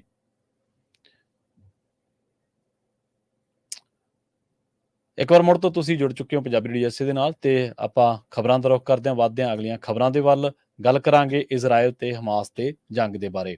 ਇਜ਼ਰਾਈਲ ਤੇ ਹਮਾਸ ਦੀ ਜੰਗ ਦੇ ਬਾਰੇ ਉੱਥੋਂ ਦੀ ਜਿਹੜੀ ਮਿਨਿਸਟਰੀ ਆ ਉਹਨੇ ਇੱਕ ਨਵਾਂ ਜਿਹੜਾ ਆંકੜਾ ਉਹ ਜਾਰੀ ਕੀਤਾ ਹੈ। ਨਵੇਂ ਆંકੜੇ ਦੇ ਮੁਤਾਬਕ 10 ਮਹੀਨਿਆਂ ਦੀ ਇਸ ਕੌਨਫਲਿਕਟ ਦੇ ਵਿੱਚ ਹੁਣ ਤੱਕ ਜਿਹੜੇ ਲੋਕ ਨੇ ਉਹ ਤਕਰੀਬਨ 40,000 ਤੋਂ ਵੱਧ ਮਾਰੇ ਗਏ ਨੇ। CNN ਦੀ ਇੱਕ ਰਿਪੋਰਟ ਦੇ ਵਿੱਚ ਇਸ ਗੱਲ ਦਾ ਹਵਾਲਾ ਦਿੱਤਾ ਗਿਆ ਹੈ। ਜਿਹੜੀ ਉੱਥੋਂ ਦੀ ਜਿਹੜੀ ਹੈਲਥ ਮਿਨਿਸਟਰੀ ਹੈ ਗਾਜ਼ਾ ਦੇ ਵਿੱਚ, ਉਹਨਾਂ ਨੇ ਇਹ ਗੱਲ ਦੱਸੀ ਹੈ ਕਿ 10 ਮਹੀਨਿਆਂ ਦੇ ਵਿੱਚ ਹੁਣ ਤੱਕ 40,000 ਤੋਂ ਵੱਧ ਫਿਲਸਤੀਨੀਅਨ ਜਿਹੜੇ ਨੇ ਉਹ ਮਾਰੇ ਗਏ ਨੇ। ਪਿਛਲੇ 24 ਘੰਟਿਆਂ ਦੇ ਵਿੱਚ ਜਿਹੜੇ ਇਜ਼ਰਾਈਲ ਦੇ ਹਮਲੇ ਹੋਏ ਨੇ, ਉਹਨਾਂ ਹਮਲਿਆਂ ਦੇ ਵਿੱਚ 40 ਤੋਂ ਵੱਧ ਬੰਦੇ ਜਿਹੜੇ ਨੇ ਉਹ ਮਾਰੇ ਗਏ ਨੇ। ਹੁਣ ਤੱਕ ਉਹ ਕਹਿੰਦੇ ਕਿ ਜਿਹੜਾ ਟੋਟਲ ਨੰਬਰ ਆ 7 ਅਕਤੂਬਰ ਤੋਂ ਜਾਰੀ ਹੋਏ ਇਹਨਾਂ ਹਮਲਿਆਂ ਦੇ ਵਿੱਚ, ਉਹਨਾਂ ਦੇ ਵਿੱਚ ਮਰਨ ਵਾਲਿਆਂ ਦੀ ਗਿਣਤੀ 40,005 ਹੋ ਚੁੱਕੀ ਹੈ। ਤਕਰੀਬਨ 92,401 ਜਿਹੜਾ ਬੰਦਾ ਬਸ਼ਿੰਦਾ ਉੱਥੋਂ ਦੇ ਰਹਿਣ ਵਾਲਾ, ਜਿਨ੍ਹਾਂ ਦੇ ਵਿੱਚ ਬੱਚੇ ਵੀ ਨੇ, ਔਰਤਾਂ ਵੀ ਨੇ, ਬਜ਼ੁਰਗ ਵੀ ਨੇ, 92,401 ਜਿਹੜੇ ਨੇ ਉਹ ਬੁਰੀ ਤਰ੍ਹਾਂ ਦੇ ਨਾਲ ਇੰਜਰਡ ਹੋ ਚੁੱਕੇ ਨੇ। ਹੈਲਥ ਮਿਨਿਸਟਰੀ ਨੇ ਕਿਹਾ ਕਿ ਤਕਰੀਬਨ ਹੁਣ ਤੱਕ ਜਿਹੜੇ 10,000 ਤੋਂ ਵੱਧ ਲੋਕ ਜਿਹੜੇ ਨੇ ਉਹ ਡਿਸਪਲੇਸਡ ਨੇ, ਉਹ ਗੁੰਮ ਹੋਏ ਨੇ, ਲਾਪਤਾ ਨੇ। ਉਹਨਾਂ ਬਾਰੇ ਹਾਲੇ ਤੱਕ ਕੋਈ ਜਿਹੜੀ ਜਾਣਕਾਰੀ ਹਾਸਲ ਨਹੀਂ ਹੋ ਸਕੀ। ਇਹ ਵੀ ਮੰਨਿਆ ਜਾ ਰਿਹਾ ਕਿ ਸ਼ਾਇਦ ਉਹ ਵੀ ਮਾਰੇ ਗਏ ਨੇ, ਪਰ ਉਹਨਾਂ ਦੀ ਭਾਲ ਨਹੀਂ ਕੀਤੀ ਜਾ ਸਕੀ। ਇਸ ਤੋਂ ਵੀ ਅੱਗੇ ਉਹ ਦੱਸਦੇ ਨੇ ਕਿ ਸਭ ਤੋਂ ਪਹਿਲਾਂ ਜਿਹੜਾ ਅਲ ਅਕਸਾ ਜਿਹੜਾ ਹਸਪਤਾਲ ਆ, ਉੱਥੇ ਇੱਕ ਹਸਪਤਾਲ ਦੇ ਵਿੱਚ, ਤੇ ਇੱਕ ਦੀਰ ਅਲ ਬਲਾਦ ਦਾ ਜਿਹੜਾ ਗਾਜ਼ਾ ਦਾ ਇਲਾਕਾ, ਉੱਥੇ ਸਭ ਤੋਂ ਡੈਡ ਜਿਹੜਾ ਸਭ ਭਿਆਨਕ ਕਹਿ ਸਕਦੇ ਆ ਪੰਜਾਬੀ ਦੇ ਵਿੱਚ, ਹੁਣ ਤੱਕ ਦਾ ਹਮਲਾ ਹੋਇਆ ਸੀਗਾ। ਇਸੇ ਤਰ੍ਹਾਂ United nation relief and work agency ਹੈ ਜਿਹੜੀ ਫਿਲਸਤੀਨ ਰਿਫਿਊਜੀਆਂ ਵਾਸਤੇ ਕੰਮ ਕਰਦੀ ਹੈ, ਉਹਨੇ ਵੀ ਇਹ ਗੱਲ ਕਹੀ ਹੈ ਕਿ ਹੁਣ ਤੱਕ ਬਹੁਤ ਗਾਜ਼ਾ ਦਾ ਇੱਕ ਵੱਡਾ ਇਲਾਕਾ ਅਜਿਹਾ ਜਿੱਥੇ ਮਨੁੱਖੀ ਜ਼ਿੰਦਗੀ ਨਹੀਂ ਬਚੀ ਹੈ, ਜਿੱਥੇ ਰਹਿਣਾ ਹੁਣ ਖਤਰੇ ਤੋਂ ਖਾਲੀ ਨਹੀਂ ਹੈ, ਜਾਂ ਜਿੱਥੇ ਰਹਿਣਾ ਹੁਣ ਜਾਨ ਗਵਾਉਣ ਦੇ ਬਰਾਬਰ ਹੈ ਜਾਂ ਖੁਦਕੁਸ਼ੀ ਕਰਨ ਦੇ ਬਰਾਬਰ ਹੈ। ਉਹਨਾਂ ਨੇ ਕਿਹਾ ਕਿ ਤਕਰੀਬਨ ਪਿਛਲੇ ਜਿਹੜੇ ਹਫ਼ਤੇ ਦੇ ਵਿੱਚ ਹਮਲੇ ਹੋਏ ਨੇ, 93 ਬੰਦੇ ਇੱਕੋ ਦਿਨ ਦੇ ਵਿੱਚ ਮਾਰੇ ਗਏ ਸੀ, ਜਦੋਂ ਇਜ਼ਰਾਈਲ ਨੇ ਇੱਕ ਸਕੂਲ ਉੱਤੇ ਅਟੈਕ ਕੀਤਾ ਸੀਗਾ। ਉਸ ਤੋਂ ਬਾਅਦ ਦੱਸਿਆ ਜਾ ਰਿਹਾ ਕਿ ਇੱਕ ਮਸਜਿਦ ਨੂੰ ਵੀ ਨਿਸ਼ਾਨਾ ਬਣਾ ਕੇ ਹਮਲੇ ਜਿਹੜੇ ਆ ਉਹ ਕੀਤੇ ਗਏ ਸੀਗੇ। ਇਜ਼ਰਾਈਲ ਮਿਨਿਸਟਰੀ ਜਿਹੜੀ ਆ, ਉਹਨਾਂ ਨੇ ਦੱਸਿਆ ਕਿ ਅਸੀਂ ਕੋਸ਼ਿਸ਼ ਕਰਦੇ ਹਾਂ ਕਿ ਘੱਟੋ ਘੱਟ ਨੁਕਸਾਨ ਹੋਵੇ, ਪਰ ਇਹ ਜੋ ਮਰਜ਼ੀ ਕਹੀ ਜਾਣ, ਆਪਾਂ ਨੂੰ ਪਤਾ ਹੀ ਹੈ ਕਿ ਜੇਕਰ ਤੁਸੀਂ ਹਸਪਤਾਲਾਂ ਉੱਤੇ ਹਮਲਾ ਕਰੋਗੇ, ਉੱਥੇ ਕੌਣ ਹੋਊਗਾ? ਉੱਥੇ ਬੱਚੇ ਦਾਖਲ ਹੋਣਗੇ ਜਿਹੜੇ ਜ਼ਖਮੀ ਹੋਏ ਨੇ, ਇੰਜਰਡ ਹੋਏ ਨੇ। ਜੇਕਰ ਇਜ਼ਰਾਈਲ ਸਕੂਲਾਂ ਉੱਤੇ ਹਮਲੇ ਕਰਦਾ, ਉੱਥੇ ਕੌਣ ਨਿਸ਼ਾਨਾ ਬਣੂਗਾ? ਜੇਕਰ ਰਾਹਤ ਕੈਂਪਾਂ ਉੱਤੇ ਹਮਲੇ ਹੋਣਗੇ, ਉੱਥੇ ਕੌਣ ਨਿਸ਼ਾਨਾ ਬਣੂਗਾ? ਸੋ ਇਹ ਸਾਰੀਆਂ ਕਿਸੇ ਦੁਨੀਆ ਤੋਂ ਲੁਕੀਆਂ ਗੱਲਾਂ ਨਹੀਂ ਹੈ ਕਿ ਇਜ਼ਰਾਈਲ ਦੀਆਂ ਇਹਨਾਂ ਆਪ ਹੁਦਰੀਆਂ ਕਰਕੇ ਇਸਰਾਇਲ ਨੇ ਉੱਥੇ ਅੱਤਵਾਦੀ ਟਿਕਾਣਿਆਂ ਨੂੰ ਕਹਿ ਲਓ, ਜਾਂ ਜਿਹੜੇ ਲੜਾਕੇ ਨੇ ਹਮਾਸ ਦੇ, ਉਹਨਾਂ ਨੂੰ ਨਿਸ਼ਾਨਾ ਬਣਾਉਣ ਦੇ ਬਹਾਨੇ ਦੇ ਨਾਲ ਵਾਰ-ਵਾਰ ਰਿਹਾਇਸ਼ੀ ਕੈਂਪਾਂ, ਆਰਜੀ ਸਥਾਨਾਂ, ਜਿਹੜੇ ਰਿਹਾਇਸ਼ੀ ਸਥਾਨ ਨੇ, ਉਹਨਾਂ ਨੂੰ, ਹਸਪਤਾਲਾਂ ਨੂੰ, ਸਕੂਲਾਂ ਨੂੰ ਨਿਸ਼ਾਨਾ ਬਣਾਇਆ। ਬਾਅਦ ਦੇ ਵਿੱਚ ਇਹ ਕਹਿ ਦਿੰਦੇ ਨੇ ਕਿ ਉਹ ਫਲਾਨਾ ਕਮਾਂਡਰ ਮਾਰਿਆ ਗਿਆ, ਫਲਾਨਾ ਕਮਾਂਡਰ ਮਾਰਿਆ ਗਿਆ। ਦੱਸਿਆ ਜਾ ਰਿਹਾ ਕਿ 7 ਅਕਤੂਬਰ ਨੂੰ ਜਦੋਂ 1200 ਬੰਦਾ ਇਜ਼ਰਾਈਲ ਦਾ ਜਿਹੜਾ ਉਹ ਮਾਰਿਆ ਗਿਆ ਸੀ ਹਮਾਸ ਦੇ ਅਟੈਕ ਦੇ ਵਿੱਚ, ਤੇ ਤਕਰੀਬਨ 250 ਬੰਦੇ ਨੂੰ ਅਗਵਾ ਕਰ ਲਿਆ ਸੀ। ਦੁਨੀਆ ਭਰ ਦੇ ਵਿੱਚ ਹਮਾਸ ਨੂੰ ਇਸ ਹਰਕਤ ਦੇ ਲਈ ਲਾਹਨਤਾਂ ਪਾਈਆਂ ਗਈਆਂ ਸੀ, ਪਰ ਉਸ ਤੋਂ ਬਾਅਦ ਹੁਣ ਲਗਾਤਾਰ ਇਜ਼ਰਾਈਲ ਨੇ ਅਟੈਕ ਕਰਕੇ 40,000 ਬੰਦਾ ਗਾਜ਼ਾ ਦੇ ਵਿੱਚ, ਜਿਨ੍ਹਾਂ ਦੇ ਵਿੱਚ ਬੱਚੇ ਨੇ, ਬਜ਼ੁਰਗ ਨੇ, ਬੀਬੀਆਂ ਨੇ, ਔਰਤਾਂ ਨੇ, ਉਹਨਾਂ ਨੂੰ ਮਾਰ ਦਿੱਤਾ, ਤੇ ਤਕਰੀਬਨ 92,000 ਬੰਦਾ ਜਿਹੜਾ ਉਹ ਇਸ ਜੰਗ ਕਰਕੇ ਜ਼ਖਮੀ ਹੋਇਆ। ਹਾਲਾਤ ਗਾਜ਼ਾ ਦੇ ਵਿੱਚ, ਫਿਲਸਤੀਨ ਦੇ ਵਿੱਚ ਅਜਿਹੇ ਨੇ ਕਿ ਤਕਰੀਬਨ ਇੱਕ ਬਹੁਤ ਵੱਡਾ ਇਲਾਕਾ ਉਹ ਖਾਲੀ ਹੋਇਆ ਪਿਆ। 2 ਮਿਲੀਅਨ ਤੋਂ ਵੱਧ ਲੋਕ ਨੇ ਜਿਹੜੇ ਇਹਨਾਂ ਇਲਾਕਿਆਂ ਚੋਂ ਕਦੇ ਭੱਜ ਕੇ ਕਿਹੜੇ ਪਾਸੇ ਨੂੰ ਜਾਂਦੇ ਨੇ, ਕਦੇ ਕਿਹੜੇ ਪਾਸੇ ਨੂੰ ਜਾਂਦੇ ਨੇ, ਪਰ ਫਿਰ ਵੀ ਉੱਥੇ ਹੁਣ ਮਨੁੱਖਤਾ ਦਾ ਸੰਕਟ ਆ, ਉੱਥੇ ਰਹਿਣ ਦੇ ਲਈ ਥਾਂ ਜਿਹੜੀ ਆ ਉਹ ਲੋਕਾਂ ਵਾਸਤੇ ਨਹੀਂ ਬਚੀ। ਅਗਲੀ ਖਬਰ ਵੱਲ ਚਲੀਏ। ਅਮਰੀਕਾ, ਕੈਨੇਡਾ ਇਦਾਂ ਦੇ ਮੁਲਕ ਆ ਜਿੱਥੇ ਪੂਰੀ ਦੁਨੀਆ ਦੇ ਲੋਕ, ਚਾਹੇ ਤੁਸੀਂ ਕਿਸੇ ਧਰਮ ਨੂੰ ਬਿਲੋਂਗ ਕਰਦੇ ਹੈਗੇ ਆ, ਆਪਣਾ ਧਰਮ ਬਿਨਾਂ ਕਿਸੇ ਡਰ ਤੋਂ ਉਹ ਪ੍ਰੈਕਟਿਸ ਕਰ ਸਕਦੇ ਆ, ਆਪਣੇ ਧਾਰਮਿਕ ਸਥਾਨ ਬਣਾ ਸਕਦੇ ਆ। ਕਿਸੇ ਤਰ੍ਹਾਂ ਦੀ ਵੀ ਇੱਥੇ ਜਿਹੜੀ ਆ ਧਾਰਮਿਕ ਲੈਵਲ ਦੇ ਉੱਤੇ ਜਿਹੜੀ ਲੜਾਈ ਝਗੜਾ ਨਹੀਂ ਹੈਗਾ। ਹਾਂ, ਇੱਕ ਤਾਂ ਕੋਈ ਸਦਾਈ ਹੋ ਸਕਦਾ, ਉਹ ਆਪਾਂ ਦੇਖਦੇ ਹੀ ਆ, ਇਦਾਂ ਹੁੰਦੇ ਆ, ਪਰ ਹੋਰ ਮੁਲਕਾਂ ਵਾਂਗ ਨਹੀਂ। ਆਪਾਂ ਦੇਖਦੇ ਹੀ ਆ ਜਿਸ ਹਿਸਾਬ ਨਾਲ ਹੁਣ ਬੰਗਲਾਦੇਸ਼ 'ਚ ਵੀ ਵਾਪਰਿਆ, ਮੰਦਿਰਾਂ ਤੇ ਗੁਰਦੁਆਰਿਆਂ ਤੇ ਅਟੈਕ ਹੋਏ ਆ, ਇੰਡੀਆ ਦੇ ਵਿੱਚ ਜੋ ਵਾਪਰਦਾ, ਕਈ ਵਾਰ ਪਾਕਿਸਤਾਨ 'ਚ ਵੀ ਹੁੰਦਾ, ਹੋਰ ਮੁਲਕਾਂ 'ਚ ਵੀ ਹੁੰਦਾ। ਪਰ ਅਮਰੀਕਾ ਵਸਦੇ ਜਿਹੜੇ ਸਿਟੀਜ਼ਨ ਆ, ਬਹੁਤ ਵਾਰ ਜਿਹੜੇ ਖਾਸ ਕਰਕੇ ਇੰਡੀਆ ਤੋਂ ਆਉਂਦੇ ਆ, ਜਦੋਂ ਤਾਂ ਹੁੰਦੀ ਆ 4th ਜੁਲਾਈ ਦੀ ਪਰੇਡ, ਉਸ ਟਾਈਮ ਦੇ ਉੱਤੇ ਤੁਸੀਂ ਦੇਖੋ ਵੀ ਕਿੰਨੇ ਕੁ ਇੰਡੀਅਨ ਜਾਂ ਸਿੱਖ ਜਾਂ ਹਿੰਦੂ ਜਾਂ ਮੁਸਲਮਾਨ ਜਿੱਥੇ ਵੀ ਆਪਣੇ ਸ਼ਹਿਰਾਂ 'ਚ ਰਹਿੰਦੇ ਆ, 4th ਜੁਲਾਈ ਦੀ ਪਰੇਡ 'ਚ ਕਿੰਨੇ ਕੁ ਹਾਜ਼ਰ ਹੁੰਦੇ ਹੈਗੇ ਆ, ਜਿਹੜਾ ਧਿਆਨ ਨਾਲ ਦੇਖਿਓ। ਹੁਣ ਅਮਰੀਕਾ 'ਚ ਰਹਿੰਦੇ ਆ, ਅਮਰੀਕਾ ਦੇ ਸਿਟੀਜ਼ਨ ਆ, ਅਮਰੀਕਾ 'ਚ ਹੀ ਅਸੀਂ ਪੈਸੇ ਲੈ ਕੇ ਇੰਨੇ ਸਾਰਾ ਕੁਝ ਸੈਟਅਪ ਕੀਤਾ, ਘਰ ਲਏ, ਬਿਜ਼ਨਸ ਲਏ ਹੈਗੇ ਆ। ਤਦੇ ਆਏ ਆ। ਅਮਰੀਕਾ ਵਾਲੇ ਵਿਆਹ ਵਾਲਾ ਕਾਰਡ ਤਾਂ ਲੈ ਕੇ ਨਹੀਂ ਗਏ ਸੀ ਇੰਡੀਆ ਨੂੰ ਵੀ ਭਾਈ ਤੁਸੀਂ ਆਓ, ਅਸੀਂ ਤੁਹਾਨੂੰ ਸੱਦਿਆ ਆ, ਠੀਕ ਹੈ ਕਿ ਨਹੀਂ? ਉੱਥੇ ਸਾਡਾ ਕੁਝ ਬਣਿਆ ਨਹੀਂ, ਇਸੇ ਕਰਕੇ ਇੱਥੇ ਆਏ ਹੈਗੇ ਆ। ਹੁਣ ਕੁਝ ਜਿਹੜੇ ਸ਼ਰਾਰਤੀ ਲੋਕ ਆ ਉਹ ਹਮੇਸ਼ਾ ਹੀ ਅਮਰੀਕਾ, ਕੈਨੇਡਾ ਵਰਗੇ ਮੁਲਕ ਨੂੰ ਇੱਥੇ ਉਦਾਂ ਦੀਆਂ ਹਾਲਤਾਂ 'ਚ ਪਾ ਦਿੰਦੇ ਆ ਵੀ ਪੂਰੀ ਦੁਨੀਆ ਦੇ ਵਿੱਚ ਉਹ ਸ਼ੋਅ ਕੀਤਾ ਜਾਵੇ। ਦੇਖੋ ਜੀ ਵੀ ਉੱਥੇ ਵੀ ਜਿਹੜਾ ਆ ਇਹ ਲੜਾਈ ਝਗੜਾ ਹੁੰਦਾ ਹੈਗਾ। ਨਿਊਯਾਰਕ ਸਿਟੀ ਦੇ ਵਿੱਚ ਇੱਕ ਇੰਡੀਆ ਦੀ ਇੰਡੀਪੈਂਡੈਂਸ ਪਰੇਡ ਹੋਣ ਜਾ ਰਹੀ ਆ ਜੀ। ਇਸ ਐਤਵਾਰ ਨੂੰ ਹੋਣੀ ਆ। ਉਸ ਪਰੇਡ ਦੇ ਵਿੱਚ ਜਿਹੜਾ ਹਿੰਦੂ ਮੰਦਿਰ ਆ ਉਸ ਦਾ ਉਹਨਾਂ ਨੇ ਇੱਕ ਫਲੋਟ ਬਣਾਇਆ, ਸ਼੍ਰੀ ਰਾਮ ਚੰਦਰ ਜੀ ਦਾ ਜਿਹੜਾ ਮੰਦਿਰ ਜਿਹੜਾ ਹੁਣ ਪਿਛਲੇ ਦਿਨਾਂ 'ਚ ਇੰਡੀਆ ਜਿਹਦਾ ਉਦਘਾਟਨ ਕੀਤਾ ਸੀ ਜੀ। ਸੋ ਉਸ ਨੂੰ ਲੈ ਕੇ ਜਿਹੜੀ ਇੰਡੀਅਨ ਅਮਰੀਕਨ ਮੁਸਲਿਮ ਕੌਂਸਲ ਆ ਤੇ ਹੋਰ ਬਹੁਤ ਸਾਰੇ ਜਿਹੜੇ ਫੇਥ ਬੇਸਡ ਗਰੁੱਪ ਆ, ਉਹ ਇਹ ਕਹਿੰਦੇ ਆ ਵੀ ਇਸ ਇੰਡੀਆ ਦੀ ਆਜ਼ਾਦੀ ਦੀ ਪਰੇਡ ਦੇ ਵਿੱਚ ਮੰਦਿਰ ਦੇ ਫਲੋਟ ਦਾ ਕੀ ਕੰਮ ਆ। ਇਹ ਇੱਕ ਸਾਡੇ ਜਿਹੜਾ ਵੀ ਇਹ ਮਸਜਿਦ ਨੂੰ ਢਾਹ ਕੇ ਬਣਾਇਆ ਗਿਆ ਆ। ਇਸ ਤਰ੍ਹਾਂ ਦੇ ਨਾਲ ਇਹ ਵਾਇਲੈਂਸ ਅਗੇਂਸਟ ਮੁਸਲਿਮਸ ਤੇ ਹੇਟ ਫਲਾਈ ਜਾ ਰਹੀ ਆ। ਕੁਝ ਹੱਦ ਤੱਕ ਉਹ ਸਹੀ ਵੀ ਆ। ਹਾਂ ਬਿਲਕੁਲ, ਜਿਹੜੀ 15 ਅਗਸਤ ਦੀ ਪਰੇਡ ਆ, ਠੀਕ ਆ, ਤੁਸੀਂ ਉਹ 'ਚ ਕਲਚਰਲ ਫਲੋਟ ਲਾ ਲਓ ਜਾਂ ਜਿਹੜੇ ਸ਼ਹੀਦ ਹੋਏ ਆਜ਼ਾਦੀ ਲਈ ਉਹਨਾਂ ਦੇ ਫਲੋਟ ਲਾ ਲਓ। ਹਾਂ, ਜਾਂ ਜਿੱਦਾਂ ਸਿੱਖ ਪਰੇਡ ਕਰਦੇ ਆ, ਆਪਣੀ ਵਿਸਾਖੀ ਦੀ ਪਰੇਡ ਹੁੰਦੀ ਆ, ਗੁਰੂ ਨਾਨਕ ਪਾਤਸ਼ਾਹ ਤੇ ਆ, ਗੁਰੂ ਗ੍ਰੰਥ ਸਾਹਿਬ ਗੁਰਗੱਦੀ ਦਿਵਸ ਤੇ ਤੁਸੀਂ ਲਾਓ ਫਲੋਟ ਉਸ ਟਾਈਮ ਤੇ, ਚਾਹੇ ਜਿਹੜੇ ਮਰਜੀ, ਜਿਸ ਤਰ੍ਹਾਂ ਸਿੱਖ ਲਾਉਂਦੇ ਹੈਗੇ ਦਰਬਾਰ ਸਾਹਿਬ ਦਾ ਫਲੋਟ ਆ, ਕਿਸੇ ਗੁਰੂ ਘਰ ਦਾ। ਤੁਸੀਂ ਵੀ ਹਿੰਦੂ ਜਿਹੜੇ ਲੋਕ ਹੈਗੇ ਆ ਉਹਨਾਂ ਨੂੰ ਧਾਰਮਿਕ ਪਰੇਡ ਕੱਢੋ, ਜਦੋਂ ਸ਼੍ਰੀ ਰਾਮ ਚੰਦਰ ਜੀ ਦਾ ਜਨਮ ਦਿਨ ਆ ਜਾਂ ਭਗਵਾਨ ਕ੍ਰਿਸ਼ਨ ਦਾ ਆ ਜਾਂ ਭਗਵਾਨ ਸ਼ਿਵ ਜੀ ਦਾ ਹੈਗਾ, ਉਹਨਾਂ ਦਿਨਾਂ 'ਚ ਕੱਢੋ ਪਰੇਡ। ਉਹ ਕਿਸੇ ਨੂੰ ਕੋਈ ਆਬਜੈਕਸ਼ਨ ਨਹੀਂ ਹੋਊਗਾ, ਕਿਉਂਕਿ ਅਗਲੇ ਆਪਣੇ ਧਰਮ ਦਾ ਇਹ ਪਰੇਡ ਜਿਹੜੀ ਕੱਢ ਰਹੇ ਹੈਗੇ ਆ। ਸੋ ਇਹ ਜਾਣ ਬੁੱਝ ਕੇ ਇਦਾਂ ਦਾ ਜਿਹੜਾ ਫਲੋਟ ਪਾ ਕੇ ਫਿਰ ਉੱਥੇ ਕੋਈ ਲੜਾਈ ਝਗੜਾ ਹੋ ਜਾਏ, ਕੋਈ ਫਸ ਪਏ, ਫਿਰ ਪੂਰੀ ਦੁਨੀਆ 'ਚ ਦਿਖਾ ਲੂਗੇ, ਦੇਖੋ ਜੀ ਆਹ ਮੁਸਲਮਾਨਾਂ ਨੇ ਆਹ ਕਰਤਾ ਜਾਂ ਸਿੱਖਾਂ ਨੇ ਆਹ ਕਰ ਦਿੱਤਾ। ਹਿੰਦੂ ਕਹਿੰਦੇ ਵੀ 80% ਪੋਪੂਲੇਸ਼ਨ ਆ ਇੰਡੀਆ ਦੀ, ਹਨਾ, ਜਦ ਕਿ ਉੱਥੇ 200 ਮਿਲੀਅਨ ਮੁਸਲਮਾਨ ਵੀ ਰਹਿੰਦੇ ਹੈਗੇ ਆ। ਤੇ ਪਿਛਲੇ ਸਾਲਾਂ 'ਚ ਜਦੋਂ ਤੋਂ ਪ੍ਰਾਈਮ ਮਿਨਿਸਟਰ ਮੋਦੀ ਉੱਥੇ ਦੀ ਪ੍ਰਾਈਮ ਮਿਨਿਸਟਰ ਬਣੇ ਆ, ਦੇਖਿਆ ਆ ਵੀ ਕਿਸ ਤਰ੍ਹਾਂ ਜਿਹੜੇ ਮਿਨੋਰਟੀਜ਼ ਦੇ ਜਿਹੜੇ ਧਾਰਮਿਕ ਸਥਾਨ ਆ ਜਾਂ ਮਿਨੋਰਟੀਜ਼ ਦੇ ਉੱਤੇ ਅਟੈਕ ਹੋਏ ਆ। ਇਹ ਕਿਸੇ ਤੋਂ ਛੁਪਿਆ ਨਹੀਂ, ਚਾਹੇ ਉਹ ਕ੍ਰਿਸਚੀਅਨ ਆ, ਚਾਹੇ ਉਹ ਸਿੱਖ ਆ, ਚਾਹੇ ਉਹ ਮੁਸਲਮਾਨ ਹੈਗੇ ਆ। ਰੀਸੈਂਟਲੀ ਮਨੀਪੁਰ ਵਗੈਰਾ ਜੋ ਕੁਝ ਵਾਪਰਿਆ ਤੁਸੀਂ ਦੇਖਿਆ ਹੀ ਹੈਗਾ ਆ। ਸੋ ਇਹਦੇ ਸੰਬੰਧ ਦੇ ਵਿੱਚ ਜਿਹੜੀਆਂ ਇਹ ਆਰਗੇਨਾਈਜੇਸ਼ਨਸ ਆ, ਉਹਨਾਂ ਨੇ ਨਿਊਯਾਰਕ ਦੇ ਗਵਰਨਰ ਕੈਥੀ ਹਰਚਲ ਤੇ ਨਿਊਯਾਰਕ ਸਿਟੀ ਦੀ ਮੇਅਰ ਜਿਹੜੇ ਐਰਿਕ ਐਡਮ ਆ ਮੇਅਰ ਉੱਥੇ ਦੇ, ਉਹਨਾਂ ਨੂੰ ਇਹ ਲਿਖਿਆ ਵੀ ਇਹ ਕਲਚਰਲ ਡਿਸਪਲੇ ਨਹੀਂ ਹੈਗਾ, ਇਹ vulgar celebration of anti Muslim hate, bigotry ਤੇ ਰਿਲੀਜੀਅਸ ਸੁਪਰੀਮੇਸੀ ਹੈਗੀ ਆ। ਜਦ ਕਿ ਪਰੇਡ ਦੇ ਆਰਗੇਨਾਈਜ਼ਰਸ ਇਹ ਕਹਿ ਰਹੇ ਆ ਵੀ ਅਸੀਂ ਇਸ ਫਲੋਟ ਨੂੰ ਰਿਮੂਵ ਨਹੀਂ ਕਰ ਰਹੇ ਹੈਗੇ, ਅਸੀਂ ਤਾਂ ਸੈਲੀਬ੍ਰੇਟ ਕਰ ਰਹੇ ਆ ਇੱਕ ਲੈਂਡਮਾਰਕ ਜਿਹੜਾ ਆ ਜਿਹੜਾ ਬਹੁਤ hundreds of millions of Hindu ਦੇ ਲਈ ਬਹੁਤ ਇੰਪੋਰਟੈਂਟ ਹੈਗਾ, ਵੀ ਅਸੀਂ ਨਹੀਂ ਕਰਨ ਜਾ ਰਹੇ। ਸੋ ਇਸ ਸੰਡੇ ਨੂੰ ਉੱਥੇ ਪਰੇਡ ਹੋਣੀ ਆ। ਹੋ ਸਕਦਾ ਉੱਥੇ ਵਿਰੋਧ ਵੀ ਹੋਵੇ, ਕੋਈ ਜੇ ਲੜਾਈ ਝਗੜਾ ਹੁੰਦਾ ਕਿੱਦਾਂ ਬਦਨਾਮੀ ਹੁੰਦੀ। ਹਾਲਾਂਕਿ ਇੱਥੇ ਕੋਈ ਕਿਸੇ ਨੂੰ ਪ੍ਰੋਬਲਮ ਨਹੀਂ, ਹਿੰਦੂ ਸਿੱਖ ਮੁਸਲਿਮ ਸਾਰੇ ਆਪਸ 'ਚ ਇਕੱਠੇ ਰਹਿੰਦੇ ਆ, ਇੱਕ ਦੂਜੇ ਦੇ ਘਰਾਂ 'ਚ ਜਾਂਦੇ ਆਉਂਦੇ ਆ। ਪਰ ਮੈਂ ਹੈਰਾਨ ਆ ਪ੍ਰਵੀਨ ਜੀ, ਸਾਰੇ ਲੋਕਾਂ ਨੂੰ ਸਿੱਖਾਂ ਤੋਂ ਇਹ ਸਿੱਖਣਾ ਚਾਹੀਦਾ।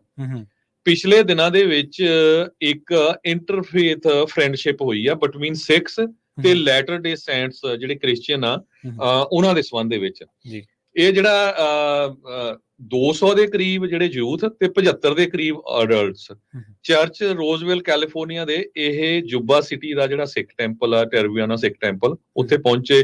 ਇਹਨਾਂ ਬੱਚਿਆਂ ਨੇ ਉੱਥੇ ਸੇਵਾ ਕੀਤੀ ਤੇ ਉਸ ਤੋਂ ਬਾਅਦ ਉਹਨਾਂ ਨੇ ਲੰਗਰ ਵੀ ਛਕਿਆ, ਸਫਾਈ ਵਗੈਰਾ ਵੀ ਕੀਤੀ ਤੇ ਉਹਨਾਂ ਦੇ ਜਿਹੜੇ ਲੀਡਰ ਵੀ ਆਏ ਹੋਏ ਸੀ। ਉਹਨਾਂ ਦਾ ਇੱਕ ਕ੍ਰਿਸਚੀਅਨਾਂ ਦਾ ਜਿਹੜਾ ਲੀਡਰ ਸੀ ਐਲਡਰ ਮਾਰਕ ਏ ਬਰਾਗ, ਇਹ ਕਾਫੀ ਵੱਡੀ ਰਿਪੋਰਟ ਅਪੀਲ ਡੈਮੋਕ੍ਰੇਟ ਨੇ ਛਾਪੀ ਸੀ।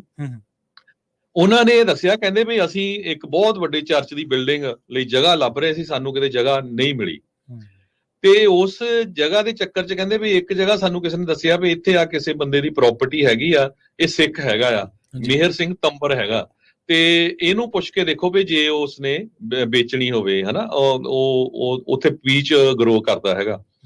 ਤੇ ਜਦੋਂ ਉਹਨਾਂ ਨੇ ਪੁੱਛਿਆ ਵੀ ਕਿਸੇ ਨੇ ਜਾ ਕੇ ਗੱਲ ਕੀਤੀ ਵੀ ਤੂੰ ਪ੍ਰਾਪਰਟੀ ਵੇਚਣੀ, ਉਹ ਕਹਿੰਦਾ ਨਹੀਂ ਮੈਂ ਤਾਂ ਪ੍ਰਾਪਰਟੀ ਵੇਚਣੀ ਨਹੀਂ। ਉਹਨੇ ਕਿਹਾ ਵੀ ਅਸੀਂ ਚਰਚ ਬਣਾਉਣਾ ਚਾਹੁੰਦੇ ਹੈਗੇ ਆ, ਤੇ ਉਹ ਕਹਿੰਦਾ ਵੀ ਜੇ ਤੁਸੀਂ ਚਰਚ ਬਣਾਉਣਾ ਮੈਂ ਤੁਹਾਨੂੰ ਪ੍ਰਾਪਰਟੀ ਦਊਂਗਾ।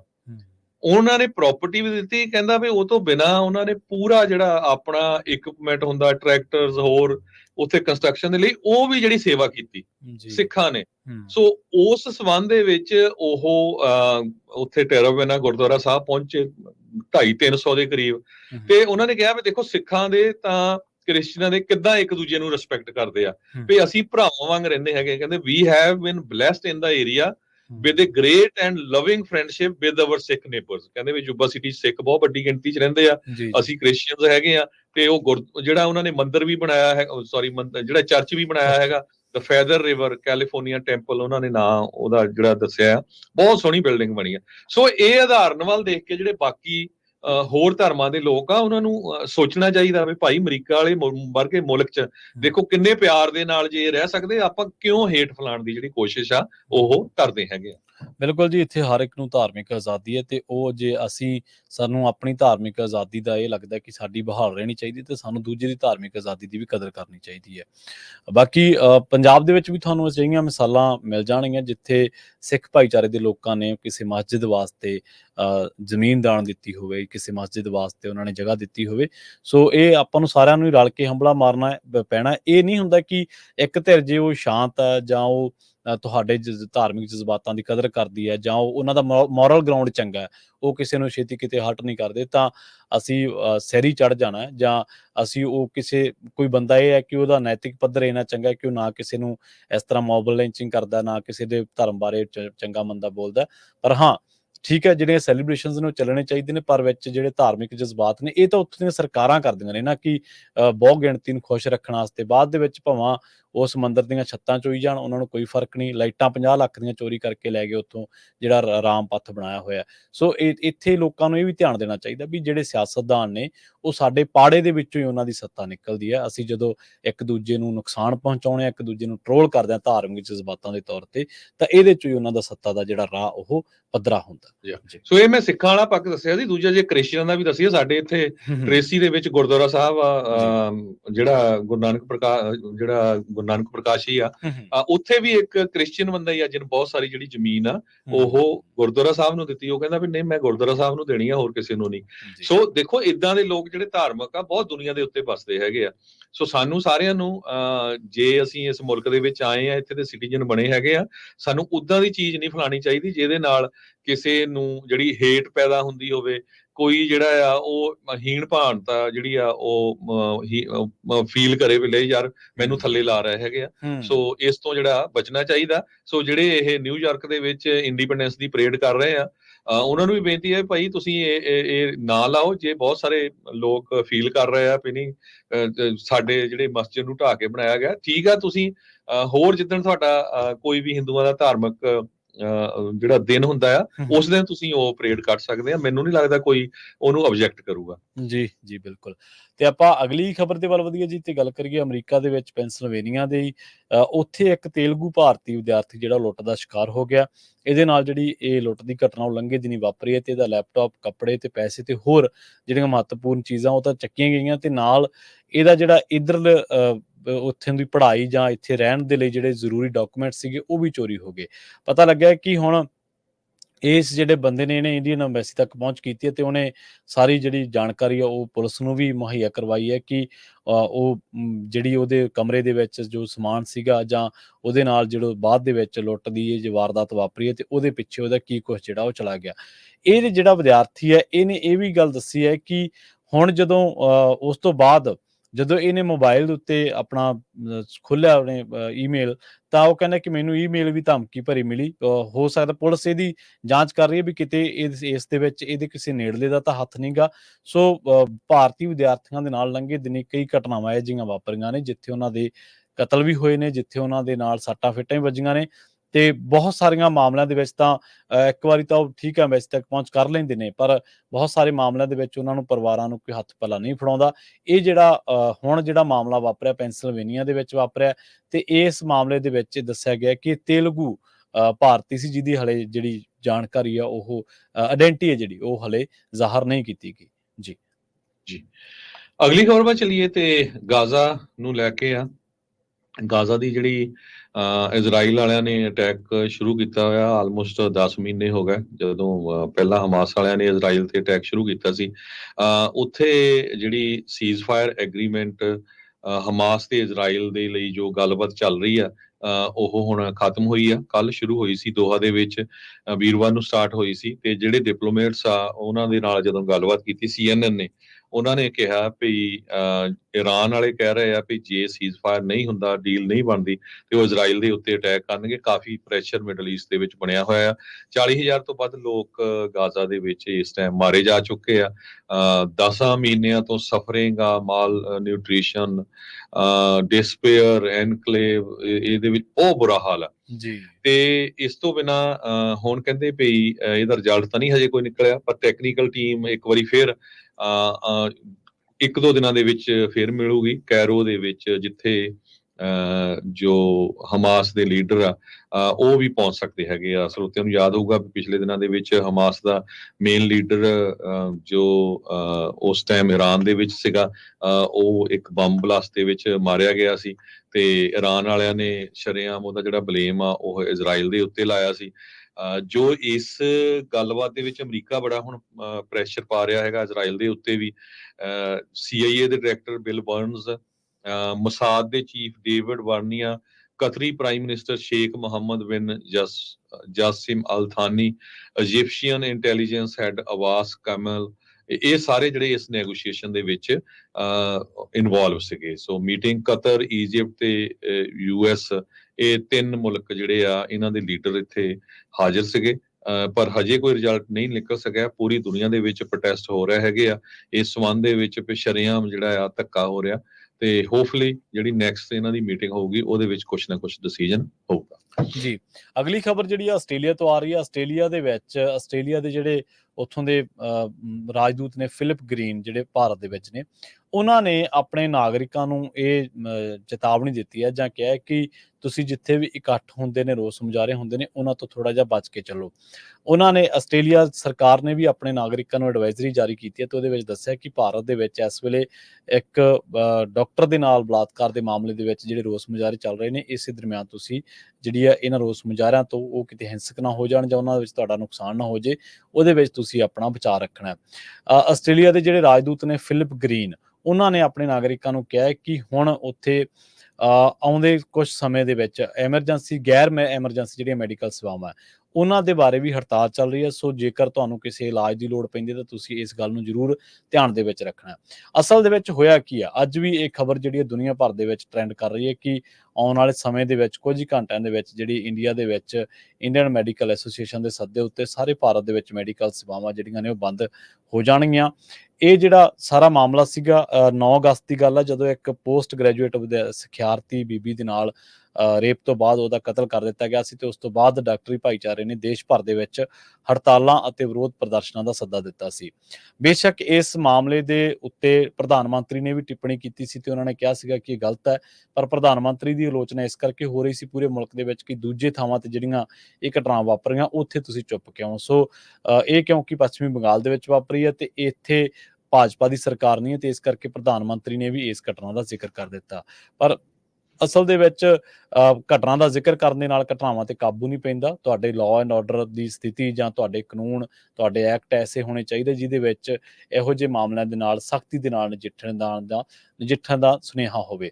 ਦੱਸਿਆ ਜਾ ਰਿਹਾ ਹੈ ਕਿ ਹੁਣ ਆਸਟ੍ਰੇਲੀਆ ਤੋਂ ਬਾਅਦ ਕਈ ਹੋਰ ਵੀ ਜਿਹੜੇ ਪੱਛਮੀ ਮੁਲਕ ਨੇ ਉਹ ਵੀ ਆਪਣੇ ਨਾਗਰਿਕਾਂ ਨੂੰ ਇਹੋ ਜਿਹੀ ਐਡਵਾਈਜ਼ਰੀ ਜਾਰੀ ਕਰਨ ਬਾਰੇ ਸੋਚ ਵਿਚਾਰ ਕਰ ਰਹੇ ਨੇ। ਆਸਟ੍ਰੇਲੀਆ ਨੇ ਤਾਂ ਇੱਥੋਂ ਤੱਕ ਕਹਿ ਦਿੱਤਾ ਹੈ ਕਿ ਤੁਸੀਂ ਸਥਾਨਕ ਮੀਡੀਆ ਦੇ ਉੱਤੇ ਨਜ਼ਰ ਰੱਖੋ ਜਾਂ ਜਿਹੜੇ ਅਧਿਕਾਰੀ ਆ ਉਹਨਾਂ ਦੀ ਸਲਾਹ ਦੀ ਪਾਲਣਾ ਕਰੋ, ਤੇ ਜੇਕਰ ਤੁਹਾਡਾ ਉੱਥੇ ਕੋਈ ਕੰਮਕਾਰ ਨਹੀਂ ਹੈ ਤਾਂ ਜੇਕਰ ਤੁਸੀਂ ਜ਼ਿਆਦਾ ਕਿਤੇ ਰੁਝੇਵਿਆਂ ਦੇ ਵਿੱਚ ਨਹੀਂ ਹੈਗੇ ਤਾਂ ਤੁਸੀਂ ਆਸਟ੍ਰੇਲੀਆ ਦੇ ਵਿੱਚ ਮੁੜਨ ਦੇ ਬਾਰੇ ਵੀ ਵਿਚਾਰ ਜਿਹੜਾ ਉਹ ਕਰ ਸਕਦੇ ਹੋ। ਇੱਥੇ ਇਹ ਵੀ ਦੱਸਦੇ ਚੱਲੀਏ ਕਿ ਕਈ ਥਾਵਾਂ ਤੇ ਜਿਹੜੇ ਇਹ ਰੋਸ ਮੁਜ਼ਾਹਰੇ ਹੋਏ ਸੀ, ਵੈਸੇ ਤਾਂ ਇਹ ਰੋਸ ਮੁਜ਼ਾਹਰੇ ਹੋਣੇ ਜਾਇਜ਼ ਸੀਗੇ ਕਿਉਂਕਿ ਡਾਕਟਰ ਦੇ ਕਤਲ ਤੋਂ ਬਾਅਦ, ਰੇਪ ਤੋਂ ਬਾਅਦ ਲੋਕਾਂ ਦੇ ਵਿੱਚ ਗੁੱਸਾ ਬਹੁਤ ਸੀਗਾ। ਉਹਨਾਂ ਦੇ ਵਿੱਚ 1-2 ਥਾਵਾਂ ਤੇ ਆਮ ਲੋਕਾਂ ਦੇ ਨਾਲ ਹਿੰਸਕ ਝੜਪਾਂ ਹੋਈਆਂ ਸੀਗੀਆਂ। ਉਸੇ ਕਰਕੇ ਹੁਣ ਰਾਜਦੂਤ ਫਿਲਿਪ ਗ੍ਰੀਨ ਨੇ ਜਿਹੜੇ ਉਹਨਾਂ ਨੇ ਆਸਟ੍ਰੇਲੀਆਈ ਨਾਗਰਿਕਾਂ ਨੂੰ ਐਡਵਾਈਜ਼ਰੀ ਜਾਰੀ ਕੀਤੀ ਹੈ ਕਿ ਜਿੱਥੇ ਕਿਤੇ ਵੀ ਇਸ ਤਰ੍ਹਾਂ ਦਾ ਤੁਹਾਨੂੰ ਲੱਗਦਾ ਉੱਥੇ ਤੁਸੀਂ ਆਪਣਾ ਬਚਾਅ ਰੱਖਣਾ। ਜੀ, ਅਗਲੀ ਖਬਰ ਵੱਲ ਚੱਲੀਏ ਤੇ ਜੋ ਕਹਿੰਦੇ ਪਈ ਮਾਈਗ੍ਰੈਂਟਸ US ਮੈਕਸੀਕੋ ਬਾਰਡਰ ਤੋਂ ਆ ਰਹੇ ਆ ਜੀ, ਉਹਨਾਂ ਦੀ ਜਿਹੜੀ ਹੁਣ ਗਿਣਤੀ ਆ ਕਾਫੀ ਘਟੀ ਹੈਗੀ ਆ। ਇੱਕ ਕੈਰੀ ਲੈਂਡਰ ਕਰਕੇ ਮਾਈਗ੍ਰੈਂਟ ਸ਼ੈਲਟਰ ਰਨ ਕਰਦੇ ਆ ਵੈਸਟ ਟੈਕਸਸ ਦੇ ਵਿੱਚ ਤੇ ਨਿਊ ਮੈਕਸੀਕੋ ਦੇ ਵਿੱਚ। ਉਹਨਾਂ ਨੇ ਕਿਹਾ ਆ ਵੀ ਪਿਛਲੇ ਦਿਨਾਂ ਦੇ ਵਿੱਚ ਜਦੋਂ ਹੁਣ ਪ੍ਰੈਜ਼ੀਡੈਂਟ ਬਾਈਡਨ ਉਹਨਾਂ ਨੇ ਨਵੇਂ ਰੂਲ ਲਾਏ ਹੈਗੇ ਆ, 2/3 ਦੇ ਕਰੀਬ ਜਿਹੜਾ ਆ ਲੋਕਾਂ ਦਾ ਕ੍ਰਾਸ ਹੋਣਾ ਮੈਕਸੀਕੋ ਵਾਲੇ ਬਾਰਡਰ ਤੋਂ ਘਟਿਆ ਹੈਗਾ, ਕਿਉਂਕਿ ਉਹਦੇ 'ਚ ਇਹ ਆ ਵੀ ਪੋਲੀਟੀਕਲ ਸਾਈਲਮ ਲੈਣਾ ਬਹੁਤ ਹਾਰਡ ਹੋਊਗਾ। ਹਾਲਾਂਕਿ ਹੁਣ ਬਹੁਤ ਵੱਡੀ ਗਿਣਤੀ 'ਚ ਕੈਨੇਡਾ ਤੋਂ ਅਮਰੀਕਾ ਲੋਕ ਐਂਟਰ ਹੋ ਰਹੇ ਆ। ਬਾਰ-ਬਾਰ ਪੰਜਾਬੀ ਰੇਡੀਓ USA ਤੇ ਵੀ ਅਸੀਂ ਕਈ ਸ਼ੋਜ਼ ਦੇ ਦੌਰਾਨ ਜਿਹੜੇ ਪ੍ਰੋਫੈਸ਼ਨਲ ਲਾਇਰਸ ਆ ਉਹਨਾਂ ਨੂੰ ਦੱਸਿਆ ਵੀ ਉਹਨਾਂ ਲਈ ਪੋਲੀਟੀਕਲ ਸਾਈਲਮ ਲੈਣਾ ਹਾਰਡ ਹੋਊਗਾ, ਮਿਲਣਾ ਨਹੀਂ ਹੈ, ਮੁੜ ਕੇ ਡਿਪੋਰਟ ਹੋਊਗੇ। ਪਰ ਲੋਕ ਮੰਨਦੇ ਨਹੀਂ, ਕਹਿੰਦੇ ਵੀ ਮਾਈਗ੍ਰੈਂਟ ਕ੍ਰਾਸਿੰਗ ਹਰ ਮਹੀਨੇ ਘਟਦੀ ਜਾ ਰਹੀ ਹੈ ਪਿਛਲੇ 5 ਮਹੀਨਿਆਂ ਤੋਂ। ਮੈਕਸੀਕੋ ਵਾਲਾ ਜਿਹੜਾ ਬਾਰਡਰ ਹੈਗਾ ਆ, ਤੇ ਵਾਈਸ ਪ੍ਰੈਜ਼ੀਡੈਂਟ ਕਮਲਾ ਹੈਰਿਸ ਨੇ ਨੈਕਸਟ ਵੀਕ ਜਿਹੜੀ ਡੈਮੋਕ੍ਰੈਟਿਕ ਨੈਸ਼ਨਲ ਕਨਵੈਨਸ਼ਨ ਹੋਣੀ ਆ ਉਹਦੇ ਵਿੱਚ ਇਹ ਸਾਰਾ ਡਾਟਾ ਜਿਹੜਾ ਆ ਉਹ ਰਿਲੀਜ਼ ਕਰਨਾ ਹੈਗਾ ਆ, ਕਿਉਂਕਿ ਪ੍ਰੈਜ਼ੀਡੈਂਟ ਟਰੰਪ ਉਹਨਾਂ ਨੇ ਮੇਨ ਮੁੱਦਾ ਜਿਹੜਾ ਇਮੀਗ੍ਰੇਸ਼ਨ ਦਾ ਹੀ ਬਣਾਇਆ ਹੋਇਆ ਹੈਗਾ। ਆਪਾਂ ਨੂੰ ਵੀ ਪਤਾ ਹੈ ਬਹੁਤ ਵੱਡੀ ਗਿਣਤੀ ਦੇ ਵਿੱਚ USA ਦੇ ਵਿੱਚ ਲੋਕ ਐਂਟਰ ਹੋਏ ਹੈਗੇ ਆ ਪਿਛਲੇ 3.5 ਸਾਲਾਂ ਦੇ ਵਿੱਚ। ਰਿਪਬਲਿਕਨ ਨੈਸ਼ਨਲ ਕਨਵੈਨਸ਼ਨ ਜਿਹੜੀ ਜੁਲਾਈ ਦੇ ਵਿੱਚ ਹੋਈ ਸੀ, ਉੱਥੇ ਟੈਕਸਸ ਦੇ ਗਵਰਨਰ ਗ੍ਰੈਗ ਐਬਟ ਨੇ ਜਿਹੜਾ ਦੱਸਿਆ ਸੀ ਵੀ ਕਿਸ ਤਰ੍ਹਾਂ ਮਾਈਗ੍ਰੈਂਟ ਬੱਸੇਸ ਭਰ ਕੇ ਆ ਰਹੀਆਂ ਸੀ, ਤੇ ਉਹਨਾਂ ਨੇ ਟੈਕਸਸ ਵਾਲਿਆਂ ਨੇ ਤਾਂ ਹੁਣ ਆਪਣੀ ਜਿਹੜੀ ਆ ਫੋਰਸ ਉੱਥੇ ਲਾ ਦਿੱਤੀ ਹੈਗੀ ਆ, ਤੇ ਟੈਕਸਸ ਦਾ ਬਾਰਡਰ ਤਾਂ ਆਲਮੋਸਟ ਬੰਦ ਹੈਗਾ। ਸੋ ਰਾਈਟ ਨਾਓ ਕੈਲੀਫੋਰਨੀਆ ਤੇ ਐਰੀਜ਼ੋਨਾ ਬਾਰਡਰ ਤੋਂ ਹੀ ਲੋਕ ਕ੍ਰਾਸ ਕਰਦੇ ਆ, ਪਰ ਕਹਿੰਦੇ ਵੀ ਬਹੁਤ ਘੱਟ ਇਲੀਗਲ ਜਿਹੜੀ ਕ੍ਰਾਸਿੰਗ ਆ ਹੁਣ ਹੋ ਗਈ ਆ ਬਾਰਡਰ ਦੇ ਉੱਤੇ। ਸਖਤਾਈ ਜਿਹੜੀ ਆ ਕਾਫੀ ਬਾਈਡਨ ਐਡਮਿਨਿਸਟ੍ਰੇਸ਼ਨ ਦੀ ਸਰਕਾਰ ਵੱਲੋਂ ਕੀਤੀ ਗਈ ਹੈਗੀ ਆ। ਜੀ, ਅਗਲੀ ਖਬਰ ਦੇ ਵੱਲ ਵਧੀਏ ਤੇ ਗੱਲ ਕਰੀਏ ਇਸ ਟਾਈਮ UK ਦੀ ਯੂਰਪ ਦੀਆਂ ਖਬਰਾਂ ਦਾ ਰੁਖ ਕਰੀਏ। ਯੂਰਪ ਦੇ ਵਿੱਚ 2 ਜਿਹੜੇ ਟੀਮ ਨੇ ਉਹਨਾਂ ਨੂੰ UK ਦੀ ਕੋਰਟ ਦੇ ਵਿੱਚ ਪੇਸ਼ ਕੀਤਾ ਗਿਆ, ਰਾਈਟ ਵਿੰਗ ਵੱਲੋਂ ਜਿਹੜੇ ਲੰਘੇ ਦਿਨੀ ਅਫੈਂਸ ਕੀਤੇ ਗਏ ਸੀ ਉਹਨਾਂ ਮਾਮਲਿਆਂ ਦੇ ਵਿੱਚ। ਉਸ ਤੋਂ ਬਾਅਦ ਦੱਸਿਆ ਜਾ ਰਿਹਾ ਕਿ ਹੁਣ ਇੰਗਲੈਂਡ ਦੇ ਵਿੱਚ ਜਿਹੜੇ ਏਸ਼ੀਅਨਾਂ ਨੂੰ ਨਿਸ਼ਾਨਾ ਬਣਾਇਆ ਗਿਆ ਸੀਗਾ, ਕਈ ਘਟਨਾਵਾਂ ਦੇ ਵਿੱਚ ਉੱਥੇ ਪ੍ਰੋਟੈਸਟ ਬਹੁਤ ਤਗੜੇ ਹੋਏ ਸੀਗੇ। ਉਸ ਤੋਂ ਬਾਅਦ ਹੁਣ ਇਹਨਾਂ ਟੀਮਸ ਨੂੰ ਰੈਕਸ ਕਲਾਰਕ 18 ਸਾਲਾਂ ਤੇ ਸੋਫੀਜ਼ਾ ਵਿਨਗਰੋਵਾ 19 ਸਾਲ ਦੇ, ਇਹਨਾਂ ਨੂੰ ਚਾਰਜ ਕੀਤਾ ਗਿਆ single count of preparation of terrorist act, ਤੇ ਨਾਲ ਹੀ ਇਨਵੈਸਟੀਗੇਸ਼ਨ ਕੀਤੀ ਗਈ ਹੈ ਕਿ ਕਿਤੇ ਇਹਨਾਂ ਦਾ ਲਿੰਕ ਜਿਹੜਾ ਉਹ ਲੰਘੀਆਂ ਜਿਹੜੀਆਂ ਵਾਰਦਾਤਾਂ ਜਿਨ੍ਹਾਂ ਦੇ ਵਿੱਚ ਹਿੰਸਾ ਫੈਲੀ ਸੀ, ਜਿਨ੍ਹਾਂ ਦੇ ਵਿੱਚ ਲੋਕਾਂ ਨੂੰ ਨਿਸ਼ਾਨਾ ਬਣਾਇਆ ਗਿਆ ਸੀਗਾ, ਨਸਲੀ ਹਮਲੇ ਕੀਤੇ ਗਏ ਸੀ, ਉਹਨਾਂ ਦੇ ਵਿੱਚ ਇਹਨਾਂ ਦੀ ਕਿੰਨੀ ਕੁ ਵੱਡੀ ਭੂਮਿਕਾ ਹੈ। ਜਿਹੜਾ ਕਲਾਰਕ ਹੈ ਉਹਦੇ ਬਾਰੇ ਕਿਹਾ ਜਾਂਦਾ ਹੈ ਕਿ ਉਸ ਬੰਦੇ ਨੇ ਕੁਛ ਐਕਸਪਲੋਸਿਵ ਜਿਹੜੇ ਡਿਵਾਈਸ ਆ ਉਹਨਾਂ ਨੂੰ ਨਾਲ ਲੈ ਕੇ ਤੇ ਕੁਛ ਲੋਕਾਂ ਦੇ ਉੱਤੇ ਉਹਨਾਂ ਨੂੰ ਸੁੱਟਿਆ ਸੀਗਾ। ਹਾਲਾਂਕਿ ਇਸ ਮਾਮਲੇ ਦੇ ਵਿੱਚ ਕਿਸੇ ਵੀ ਘਟਨਾ ਦਾ ਕਿਸੇ ਵੀ ਬੰਦੇ ਦਾ ਜਾਨੀ ਨੁਕਸਾਨ ਜਿਹੜਾ ਉਹ ਨਹੀਂ ਹੋਇਆ। ਉਸ ਤੋਂ ਬਾਅਦ ਦੱਸਿਆ ਜਾ ਰਿਹਾ ਕਿ attempting acquire to firearms and explosive, ਇਹ ਵੀ ਇਹਨਾਂ ਤੇ ਜਿਹੜੇ ਐਲੀਗੇਸ਼ਨਸ ਨੇ ਉਹ ਲਾਏ ਗਏ ਨੇ। ਇਹਨਾਂ ਦੀ ਜਿਹੜੀ ਗ੍ਰਿਫਤਾਰੀ ਆ ਉਹ ਲੰਘੇ ਦਿਨੀ ਹੋਈ ਸੀਗੀ, ਜਦੋਂ ਇੰਗਲੈਂਡ ਦੇ ਵੱਖ-ਵੱਖ ਹਿੱਸਿਆਂ ਦੇ ਵਿੱਚ, ਖਾਸ ਕਰਕੇ ਲੰਡਨ ਦੇ ਵਿੱਚ ਜਿਹੜਾ ਉਹ ਐਕਸਟ੍ਰੀਮ ਰਾਈਟ ਵਿੰਗ ਵੱਲੋਂ ਕੁਝ ਹਿੰਸਕ ਵਾਰਦਾਤਾਂ ਨੂੰ ਅੰਜਾਮ ਜਿਹੜਾ ਉਹ ਦਿੱਤਾ ਗਿਆ ਸੀ। ਤੁਹਾਨੂੰ ਯਾਦ ਹੋਣਾ ਅੱਜ ਤੋਂ ਇਸੇ ਹਫ਼ਤੇ ਦਾ ਜਿਹੜਾ ਸ਼ੁਰੂਆਤ ਦੇ ਵਿੱਚ ਪ੍ਰੋਗਰਾਮ ਆਪਾਂ ਕੀਤਾ ਸੀਗਾ ਅਪਡੇਟ ਅਮਰੀਕਾ ਦਾ ਹੀ ਪ੍ਰੋਗਰਾਮ, ਉਹਦੇ ਵਿੱਚ ਹਰਜੋਤ ਸਿੰਘ ਖਾਲਸਾ ਜੀ ਨੇ ਦੱਸਿਆ ਸੀਗਾ ਵੀ ਕਿਵੇਂ ਜਿਹੜੀ ਇੰਗਲੈਂਡ ਦੇ ਵਿੱਚ ਏਸ਼ੀਅਨਾਂ ਨੂੰ ਜਿਹੜੀ ਨਿਸ਼ਾਨਾ ਬਣਾ ਕੇ ਜਿਹੜੀ ਹਿੰਸਾ ਕੀਤੀ ਜਾ ਰਹੀ ਹੈ ਫਾਰ ਰਾਈਟ ਵਿੰਗ ਵਾਲਿਆਂ ਵੱਲੋਂ, ਉਹਦੇ ਵਿੱਚ ਸਾਨੂੰ ਜਿਹੜੇ ਅਮਰੀਕਾ ਦੇ ਵਿੱਚ ਜਾਂ ਦੂਜੇ ਦੇਸ਼ਾਂ ਦੇ ਵਿੱਚ ਰਹਿ ਰਹੇ ਨੇ ਏਸ਼ੀਅਨ ਜਾਂ ਘੱਟ ਗਿਣਤੀ ਮਿਨੋਰਟੀਜ਼ ਕਮਿਊਨਿਟੀ ਜਿਹੜੀਆਂ ਨੇ ਉਹਨਾਂ ਨੂੰ ਕਿਵੇਂ ਸੁਚੇਤ ਰਹਿਣਾ ਚਾਹੀਦਾ ਹੈ।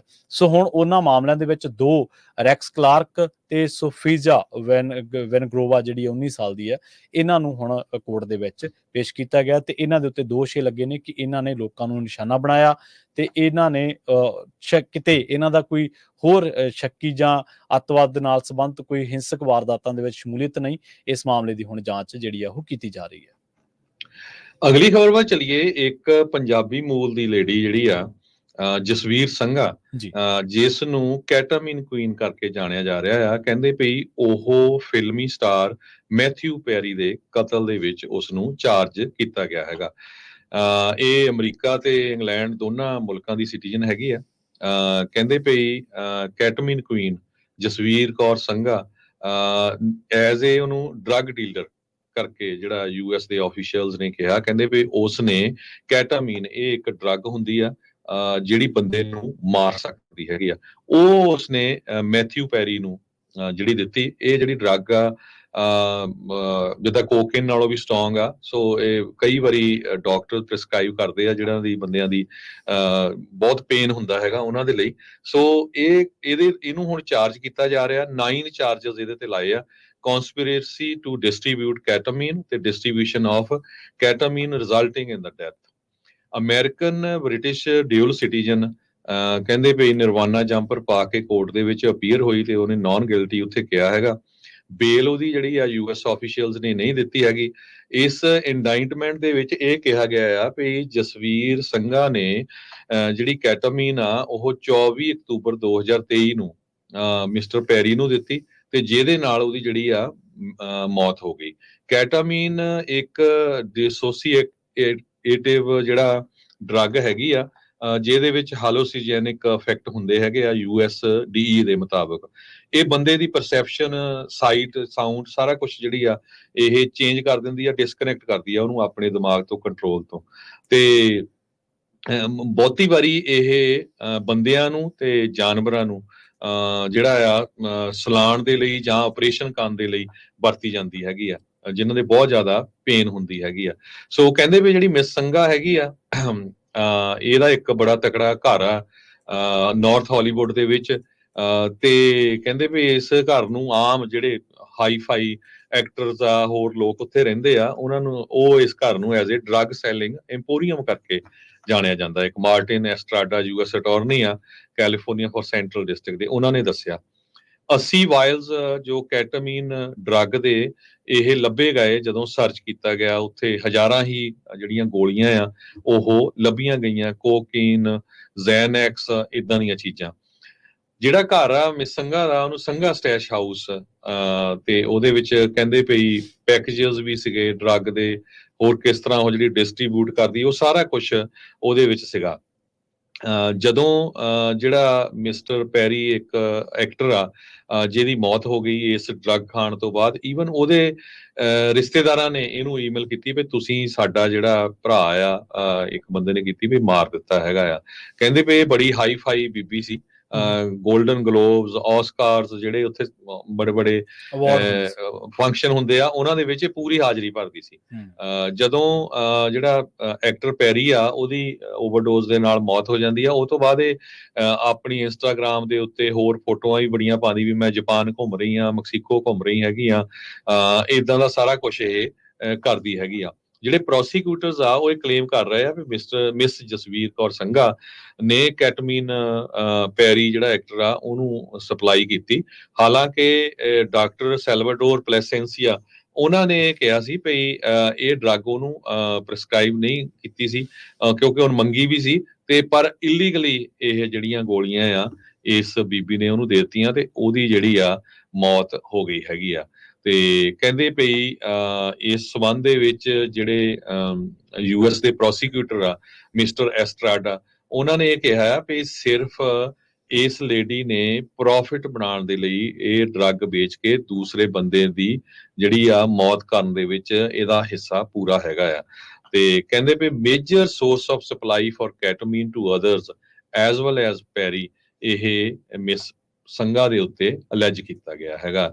ਤੇ ਜੇ ਉਹ ਕਨਵਿਕਟ ਹੋ ਜਾਂਦੀ ਹੈ ਇਸ ਕੇਸ ਦੇ ਵਿੱਚ ਤੇ 10 ਸਾਲਾਂ ਦੀ ਜਿਹੜੀ ਉਹਨੂੰ ਸਜ਼ਾ ਹੋਊਗੀ, 10 ਸਾਲਾਂ ਤੋਂ ਲੈ ਕੇ ਮੈਕਸਿਮਮ ਸੈਂਟੈਂਸ ਜਿਹੜੀ ਹੈਗੀ ਆ ਸਜ਼ਾ, ਤੇ ਹੋਰ ਫਾਈਨ ਵੀ ਜਿਹੜਾ ਕਾਫੀ ਹੋ ਸਕਦਾ ਹੈਗਾ। ਕੋਰਟ ਦੇ ਡਾਕੂਮੈਂਟ ਇਹ ਸੁਜੈਸਟ ਕਰਦੇ ਆ ਵੀ ਇਸ ਬੀਬੀ ਨੂੰ ਪਤਾ ਸੀ ਵੀ ਜੇ ਤੁਸੀਂ ਕੈਟਾਮੀਨ ਸੈਲ ਕਰਦੇ ਹੈਗੇ ਆ ਤੇ ਉਹਦੇ ਨਾਲ ਬੰਦੇ ਦੀ ਮੌਤ ਹੋ ਸਕਦੀ ਹੈਗੀ ਆ।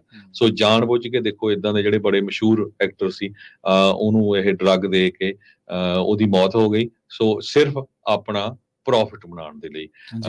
ਤੇ ਜਦੋਂ ਉਹਦੀ ਮੌਤ ਵੀ ਹੋਈ ਸੀ ਉਹਦੇ 'ਚ ਲਿਖਿਆ ਗਿਆ ਸੀ ਐਕਟਰ ਦੀ ਮੌਤ ਵੇਲੇ ਵੀ ਕੈਟਾਮੀਨ ਯੂਜ਼ ਕਰਕੇ ਇਸ ਬੰਦੇ ਦੀ ਮੌਤ ਹੋਈ ਹੈਗੀ ਆ। ਜੀ ਅਗਲੀ ਜਿਹੜੀ ਖਬਰ ਆ ਉਹ ਵੀ ਡਰੱਗ ਦੇ ਨਾਲ ਹੀ ਜੁੜੀ ਹੋਈ ਆ। ਆਪਰੇਸ਼ਨ ਪ੍ਰੋਜੈਕਟ ਫੌਕਸ ਜਿਹੜਾ ਕੈਨੇਡਾ ਭਰ ਦੀਆਂ ਪੁਲਿਸ ਫੋਰਸਿਸ ਤੇ ਸੁਰੱਖਿਆ ਏਜੰਸੀਆਂ ਦੇ ਸਾਂਝੇ ਸਹਿਯੋਗ ਦੇ ਨਾਲ ਚਲਾਇਆ ਗਿਆ ਸੀਗਾ। ਉਹਦੇ ਵਿੱਚ ਹੁਣ ਉਹਨਾਂ ਨੇ ਕੋਕੀਨ, ਮੈਥਾਮਫੈਟਾਮਾਈਨ ਤੇ 9 ਗੈਰ ਕਾਨੂੰਨੀ ਹਥਿਆਰਾਂ ਦੇ ਨਾਲ ਕੁਝ ਬੰਦੇ ਜਿਹੜੇ ਨੇ ਉਹ ਕਾਬੂ ਕੀਤੇ ਨੇ, ਉਹਨਾਂ ਦੀ ਗ੍ਰਿਫਤਾਰੀ ਪਾਈ ਹੈ। ਇਹਦੇ ਵਿੱਚ ਬਰੈਂਪਟਨ ਦਾ ਰਹਿਣ ਵਾਲਾ ਦਿਲਰਾਜ ਸਿੰਘ, ਉਮਰ 23 ਸਾਲ ਹੈ, ਮਿਸੀਸਾਗਾ ਦਾ ਰਹਿਣ ਵਾਲਾ ਪ੍ਰਭਜੋਤ ਚਾਹਲ ਉਮਰ 24 ਸਾਲ ਤੇ ਐਡਮਿੰਟਨ ਦਾ ਰਹਿਣ ਵਾਲਾ ਰਮਨਜੋਤ ਸਿੰਘ ਉਮਰ 23 ਸਾਲ ਤੇ ਉਹਨਾਂ ਸਮੇਤ 32 ਜਣੇ ਜਿਹੜੇ ਨੇ ਉਹ ਹੋਰ ਗ੍ਰਿਫਤਾਰ ਕੀਤੇ ਨੇ। ਪੁਲਿਸ ਦੇ ਮੁਤਾਬਕ ਪੂਰੇ ਕੈਨੇਡਾ ਭਰ ਦੇ ਵਿੱਚ ਇਹ ਨਸ਼ਿਆਂ ਦੀ ਤਸਕਰੀ ਤੇ ਹਥਿਆਰਾਂ ਦੀ ਤਸਕਰੀ ਜਿਹੜੀ ਉਹ ਕਰਦੇ ਸੀਗੇ। ਲੰਘੇ ਦਿਨਾਂ ਦੇ ਵਿੱਚ ਵੀ ਆਪਾਂ ਕਈ ਅਜਿਹੀਆਂ ਖਬਰਾਂ ਤੁਹਾਡੇ ਤੱਕ ਪਹੁੰਚਾਈਆਂ ਨੇ ਜਿਹਦੇ ਵਿੱਚ ਪੰਜਾਬੀ ਯੂਥ ਨੇ ਜਿਹੜੇ ਨਾਲ ਸੰਬੰਧਿਤ ਪੰਜਾਬੀ ਕਮਿਊਨਿਟੀ ਦੇ ਨਾਲ ਸੰਬੰਧਿਤ ਕੁਝ ਨੌਜਵਾਨ ਮੁੰਡੇ ਤੇ ਕੁੜੀਆਂ ਉਹਨਾਂ ਨੂੰ ਫਰੌਤੀ ਦੇ ਮਾਮਲਿਆਂ ਦੇ ਵਿੱਚ ਵੀ ਗ੍ਰਿਫਤਾਰ ਜਿਹੜਾ ਉਹ ਕੀਤਾ ਗਿਆ ਸੀਗਾ। ਸੋ ਕੈਨੇਡਾ ਦੇ ਵਿੱਚ ਜਿੱਥੇ ਰੁਜ਼ਗਾਰ ਦੇ ਹਾਲਾਤ ਬਹੁਤ ਮਾੜੇ ਨੇ, ਕੈਨੇਡਾ ਦੇ ਵਿੱਚ ਜਿੱਥੇ ਇੱਕ ਆਰਥਿਕਤਾ ਨੂੰ ਲੈ ਕੇ ਬਹੁਤ ਹਾਲਾਤ ਚੰਗੇ ਨਹੀਂਗੇ, ਜੌਬਸ ਨੂੰ ਲੈ ਕੇ ਬਹੁਤੇ ਚੰਗੇ ਨਹੀਂਗੇ, ਤਾਂ ਉੱਥੇ ਹੀ ਕੈਨੇਡਾ ਦੇ ਵਿੱਚ ਬਹੁਤੇ ਭਾਈਚਾਰੇ ਜਿਹੜੇ ਨੇ ਉਹ ਡਰੱਗ ਦੇ ਇਹਨਾਂ ਵਾਧੇ ਮਾਮਲਿਆਂ ਤੋਂ ਵੀ ਜਦੋਜਹਿਦ ਕਰ ਰਹੇ ਨੇ ਕਿ ਕਿਵੇਂ ਆਪਣੀਆਂ ਨਸਲਾਂ ਬਚਾਈਆਂ ਜਾਣ। ਔਰ ਬੜੀ ਮੰਦਭਾਗੀ ਗੱਲ ਆ ਕਿ ਸਾਡੇ ਹੀ ਕੁਝ ਨੌਜਵਾਨ ਮੁੰਡੇ ਤੇ ਕੁੜੀਆਂ ਇਸ ਗਲਤਾਨ ਦੇ ਵਿੱਚ ਜਾ ਪਏ ਨੇ, ਜਿਨ੍ਹਾਂ ਨੂੰ ਹੁਣ ਜਿਹਦੇ ਕਰਕੇ ਨਾ ਸਿਰਫ ਇਕੱਲਾ ਭਾਈਚਾਰਾ ਬਦਨਾਮ ਹੁੰਦਾ ਬਲਕਿ ਉਹਨਾਂ ਦੀਆਂ ਆਪਣਾ ਜਿਹੜਾ ਭਵਿੱਖ ਹੈ ਉਹ ਵੀ ਖਤਰੇ ਦੇ ਵਿੱਚ ਪੈਂਦਾ ਜੀ। ਅਗਲੀ ਖਬਰ ਵੱਲ ਚਲੀਏ। ਕਹਿੰਦੇ ਪਏ ਕੈਲੀਫੋਰਨੀਆ ਦੇ ਵਿੱਚੋਂ ਜਿਹੜੇ ਬਿਜ਼ਨੈਸਸ ਆ ਉਹ ਧੜਾ ਧੜ ਬਾਹਰ ਜਾ ਰਹੇ ਆ। ਲਾਸ ਐਂਜਲਸ ਟਾਈਮ ਨੇ ਅੱਜ ਰਿਪੋਰਟ ਕੀਤਾ ਸਪੇਸ ਐਕਸ, ਸ਼ੈਵਰਨ ਉਹ ਵੀ ਚਲ ਗਏ ਆ। ਜੇ ਮੈਂ ਤੁਹਾਨੂੰ ਅਗਾਹਾਂ ਫੈਕਟ ਦੱਸਾਂ, ਕਹਿੰਦੇ ਵੀ 2018 ਤੋਂ ਲੈ ਕੇ 2021 ਤਾਈਂ 3 ਸਾਲਾਂ 'ਚ 352 ਮੇਜਰ ਕੰਪਨੀਆਂ ਨੇ ਆਪਣੇ ਜਿਹੜੇ ਹੈੱਡਕੁਆਟਰਸ ਆ ਉਹ ਕੈਲੀਫੋਰਨੀਆ ਤੋਂ ਮੂਵ ਕਰ ਲਏ। ਲਾਸ ਐਂਜਲਸ ਤੋਂ ਵੀ ਬਹੁਤ ਮੂਵ ਕੀਤੇ ਆ। ਪਿਛਲੇ ਦਿਨਾਂ 'ਚ ਐਲੋਨ ਮਸਕ ਨੇ ਇਹ ਕਹਿਤਾ ਵੀ ਸਪੇਸ ਐਕਸ ਜਿਹੜਾ ਉਹਨਾਂ ਦਾ ਉਹ ਹੈਥਰੋਨ ਟੈਕਸਸ ਨੂੰ ਮੂਵ ਕਰ ਜਾਊਗਾ। ਸ਼ੈਵਰਨ ਨੇ ਅਨਾਊਂਸ ਕਰ ਦਿੱਤਾ ਹੈਗਾ ਆ ਟੈਕਸਸ, ਨਵਾਡਾ ਤੇ ਫਲੋਰੀਡਾ ਦੇ ਵਿੱਚ, ਇਹਨਾਂ ਸਟੇਟਾਂ ਦੇ ਵਿੱਚ ਜੋ ਕੰਪਨੀਆਂ ਆ ਉਹ ਧੜਾ ਧੜ ਮੂਵ ਹੋ ਰਹੀਆਂ। ਪਰ ਬਹੁਤ ਸਾਰੇ ਜਿਹੜੇ ਕੈਲੀਫੋਰਨੀਆ ਦੇ ਵਿੱਚ ਬਿਜ਼ਨੈਸਸ ਆ ਉਹ ਕਹਿ ਰਹੇ ਆ ਵੀ ਜੇ ਇੱਥੇ ਦੀ ਸਰਕਾਰ ਕੁਝ ਇਸ਼ੂ ਦੇ ਉੱਤੇ ਕੰਟਰੋਲ ਕਰੇ ਤੇ ਕੈਲੀਫੋਰਨੀਆ ਨੂੰ ਕੋਈ ਛੱਡ ਕੇ ਨਾ ਜਾਵੇ। ਇੱਕ ਤਾਂ ਅਫੋਰਡੇਬਿਲਟੀ ਇਸ਼ੂ ਹੈਗਾ ਆ, ਟੈਕਸਸ ਕੈਲੀਫੋਰਨੀਆ 'ਚ ਬੜੇ ਹਾਈ ਹੈਗੇ ਆ, ਲੇਬਰ ਕਾਸਟ ਬਹੁਤ ਜ਼ਿਆਦਾ ਆ, ਯੂਟਿਲਿਟੀ ਦੀ એનર્ਜੀ ਦੇ ਬਿੱਲ ਤੁਸੀਂ ਦੇਖ ਰਹੇ ਆ ਵੀ ਕਿਸ ਹਿਸਾਬ ਦੇ ਨਾਲ ਆ ਰਹੇ ਆ। In addition to burden some liability. ਜੇ ਇਹਨਾਂ ਚੀਜ਼ਾਂ ਦੇ ਉੱਤੇ ਹੋਮਲੈਸਨੈਸ ਕੈਲੀਫੋਰਨੀਆ ਦੀ ਸਰਕਾਰ ਕੁਝ ਕੰਟਰੋਲ ਕਰੇ ਤੇ ਕੈਲੀਫੋਰਨੀਆ ਦੇ ਵਿੱਚ ਵੱਡੀ ਗਿਣਤੀ ਦੇ ਵਿੱਚ ਜਿਹੜੇ ਬਿਜ਼ਨੈਸਸ ਆ ਉਹ ਰਹਿ ਸਕਦੇ ਹੈਗੇ ਆ। 4.1 ਮਿਲੀਅਨ ਬਿਜ਼ਨੈਸ ਜਿਹੜੇ ਆ ਕੈਲੀਫੋਰਨੀਆ 'ਚ ਆ, ਜੋ ਕਿ 7.5 ਮਿਲੀਅਨ ਜੌਬਸ ਕ੍ਰੀਏਟ ਕਰਦੇ ਹੈਗੇ ਆ। 47% ਪ੍ਰਾਈਵੇਟ ਸੈਕਟਰ ਜੌਬਸ ਹੈਗੀਆਂ ਆ। ਕਹਿੰਦੇ 2 out of 3 new jobs come from small business ਜੀ। ਸੋ ਰੌਲਾ ਤਾਂ ਪਾਉਂਦੇ ਰਹਿੰਦੇ ਆ ਪੋਲੀਟੀਸ਼ੀਅਨ, ਤੇ ਸਭ ਤੋਂ ਜ਼ਿਆਦਾ ਹਰਟ ਜਿਹੜੇ ਸਮਾਲ ਬਿਜ਼ਨਸ ਹੁੰਦੇ ਆ। ਹੁਣ ਤੁਸੀਂ ਦੇਖ ਲਓ ਪਈ ਸਮੈਸ਼ ਗ੍ਰੈਬ ਦੇ ਵਿੱਚ, ਰੋਬਰੀਜ਼ ਦੇ ਵਿੱਚ, ਜਿੰਨੇ ਆਪਣੇ ਵਿਚਾਰੇ ਸਟੋਰਾਂ ਵਾਲੇ ਆ, ਸਾਬੇ, 7-11 ਗੈਸ ਸਟੇਸ਼ਨ ਵਾਲੇ, ਕਿੰਨੇ ਜ਼ਿਆਦਾ ਅਫੈਕਟ ਹੁੰਦੇ ਹੈਗੇ, ਜਦ ਕਿ 47% ਜਿਹੜੀਆਂ ਜੌਬਾਂ ਕ੍ਰੀਏਟ ਕਰਨ ਵਾਲੇ ਉਹ ਹੈਗੇ ਆ ਜੀ। ਯੂਐਸ ਚੈਂਬਰ ਆਫ ਕਮਰਸ ਕਹਿੰਦਾ ਵੀ 7.8% ਬਿਜ਼ਨਸ ਐਪਲੀਕੇਸ਼ਨ ਇਨਕਰੀਜ਼ ਤਾਂ ਹੋਈਆਂ ਜ਼ਰੂਰ ਕੈਲੀਫੋਰਨੀਆ 'ਚ 2022 ਤੋਂ ਲੈ ਕੇ 2023 ਦੇ ਵਿੱਚ, ਪਰ ਲੋਕ ਫਿਕਰਮੰਦ ਬਹੁਤ ਹੈਗੇ ਆ ਵੀ ਜੋ ਸਿਚੁਏਸ਼ਨ ਹੁਣ ਚੱਲ ਰਹੀ ਆ ਵੀ ਅਸੀਂ ਇਨਵੈਸਟ ਹੋਰ ਕਰੀਏ ਜਾਂ ਨਾ ਕਰੀਏ। ਸੋ ਇਹ ਅੱਜ ਲਾਸ ਐਂਜਲਸ ਟਾਈਮ ਨੇ ਕਾਫੀ ਵੱਡੀ ਰਿਪੋਰਟ ਛਾਪੀ ਹੈ ਜੀ। ਬਿਲਕੁਲ, ਤੇ ਸਮਾਲ ਬਿਜ਼ਨਸ ਨੂੰ ਬਚਾਉਣ ਵਾਸਤੇ ਆਪਾਂ 553 ਬਿੱਲ ਦਾ ਜਿਹੜਾ ਵਿਰੋਧ ਸੀਗਾ ਉਹ ਵੀ ਪੰਜਾਬੀ ਰੇਡੀਓ ਐਸਏ ਨੇ ਹਮੇਸ਼ਾ ਹੀ, ਜਦੋਂ ਤੁਹਾਨੂੰ ਉਹਦੇ ਮਾਮਲੇ ਦੇ ਵਿੱਚ ਜਾਣਕਾਰੀਆਂ ਸਾਂਝੀਆਂ ਕਰ ਰਹੇ ਸੀਗੇ, ਲਾਮਬੰਦੀ ਕਰ ਰਹੇ ਸੀਗੇ, ਉਦੋਂ ਵੀ ਇਹੀ ਤਹੀਆ ਸੀਗਾ ਆਪਣਾ ਸਾਰਿਆਂ ਦਾ ਕਿ ਸਮਾਲ ਬਿਜ਼ਨਸ ਨੂੰ ਬਚਾਇਆ ਜਾਵੇ, ਕਿਉਂਕਿ ਜਿਵੇਂ ਇਹਨਾਂ ਨੇ ਦੱਸਿਆ ਹਰਜੋਤ ਸਿੰਘ ਖਾਲਸਾ ਜੀ ਨੇ ਕਿ ਕਿੰਨਾ ਇੰਪਲੋਇਮੈਂਟ ਉਹ ਜਨਰੇਟ ਕਰ ਰਹੇ ਨੇ। ਪਰ ਪਤਾ ਨਹੀਂ ਕਿਉਂ ਇਹ ਕੈਲੀਫੋਰਨੀਆ ਦੀ ਸਰਕਾਰ ਇਸ ਪਾਸੇ ਕੰਨ ਦੇ ਉੱਤੇ ਜੂੰ ਵੀ ਉਹਨਾਂ ਦੇ ਉੱਤੇ ਨਹੀਂ ਸਰਕ ਰਹੇਗੀ। ਸੋ ਪ੍ਰੋਗਰਾਮ ਅਪਡੇਟ ਅਮਰੀਕਾ ਨੂੰ ਆਪਾਂ ਇੱਥੇ ਹੀ ਸਮਾਪਤ ਕਰਾਂਗੇ। ਸਾਡੇ ਦੋਵਾਂ ਵੱਲੋਂ ਤੁਹਾਨੂੰ ਸਭ ਨੂੰ ਪਿਆਰ, ਸਤਿਕਾਰ, ਸਤਿ ਸ੍ਰੀ ਅਕਾਲ ਤੇ ਜੁੜੇ ਰਹੋ ਪੰਜਾਬੀ ਰੇਡੀਓ USA ਦੇ।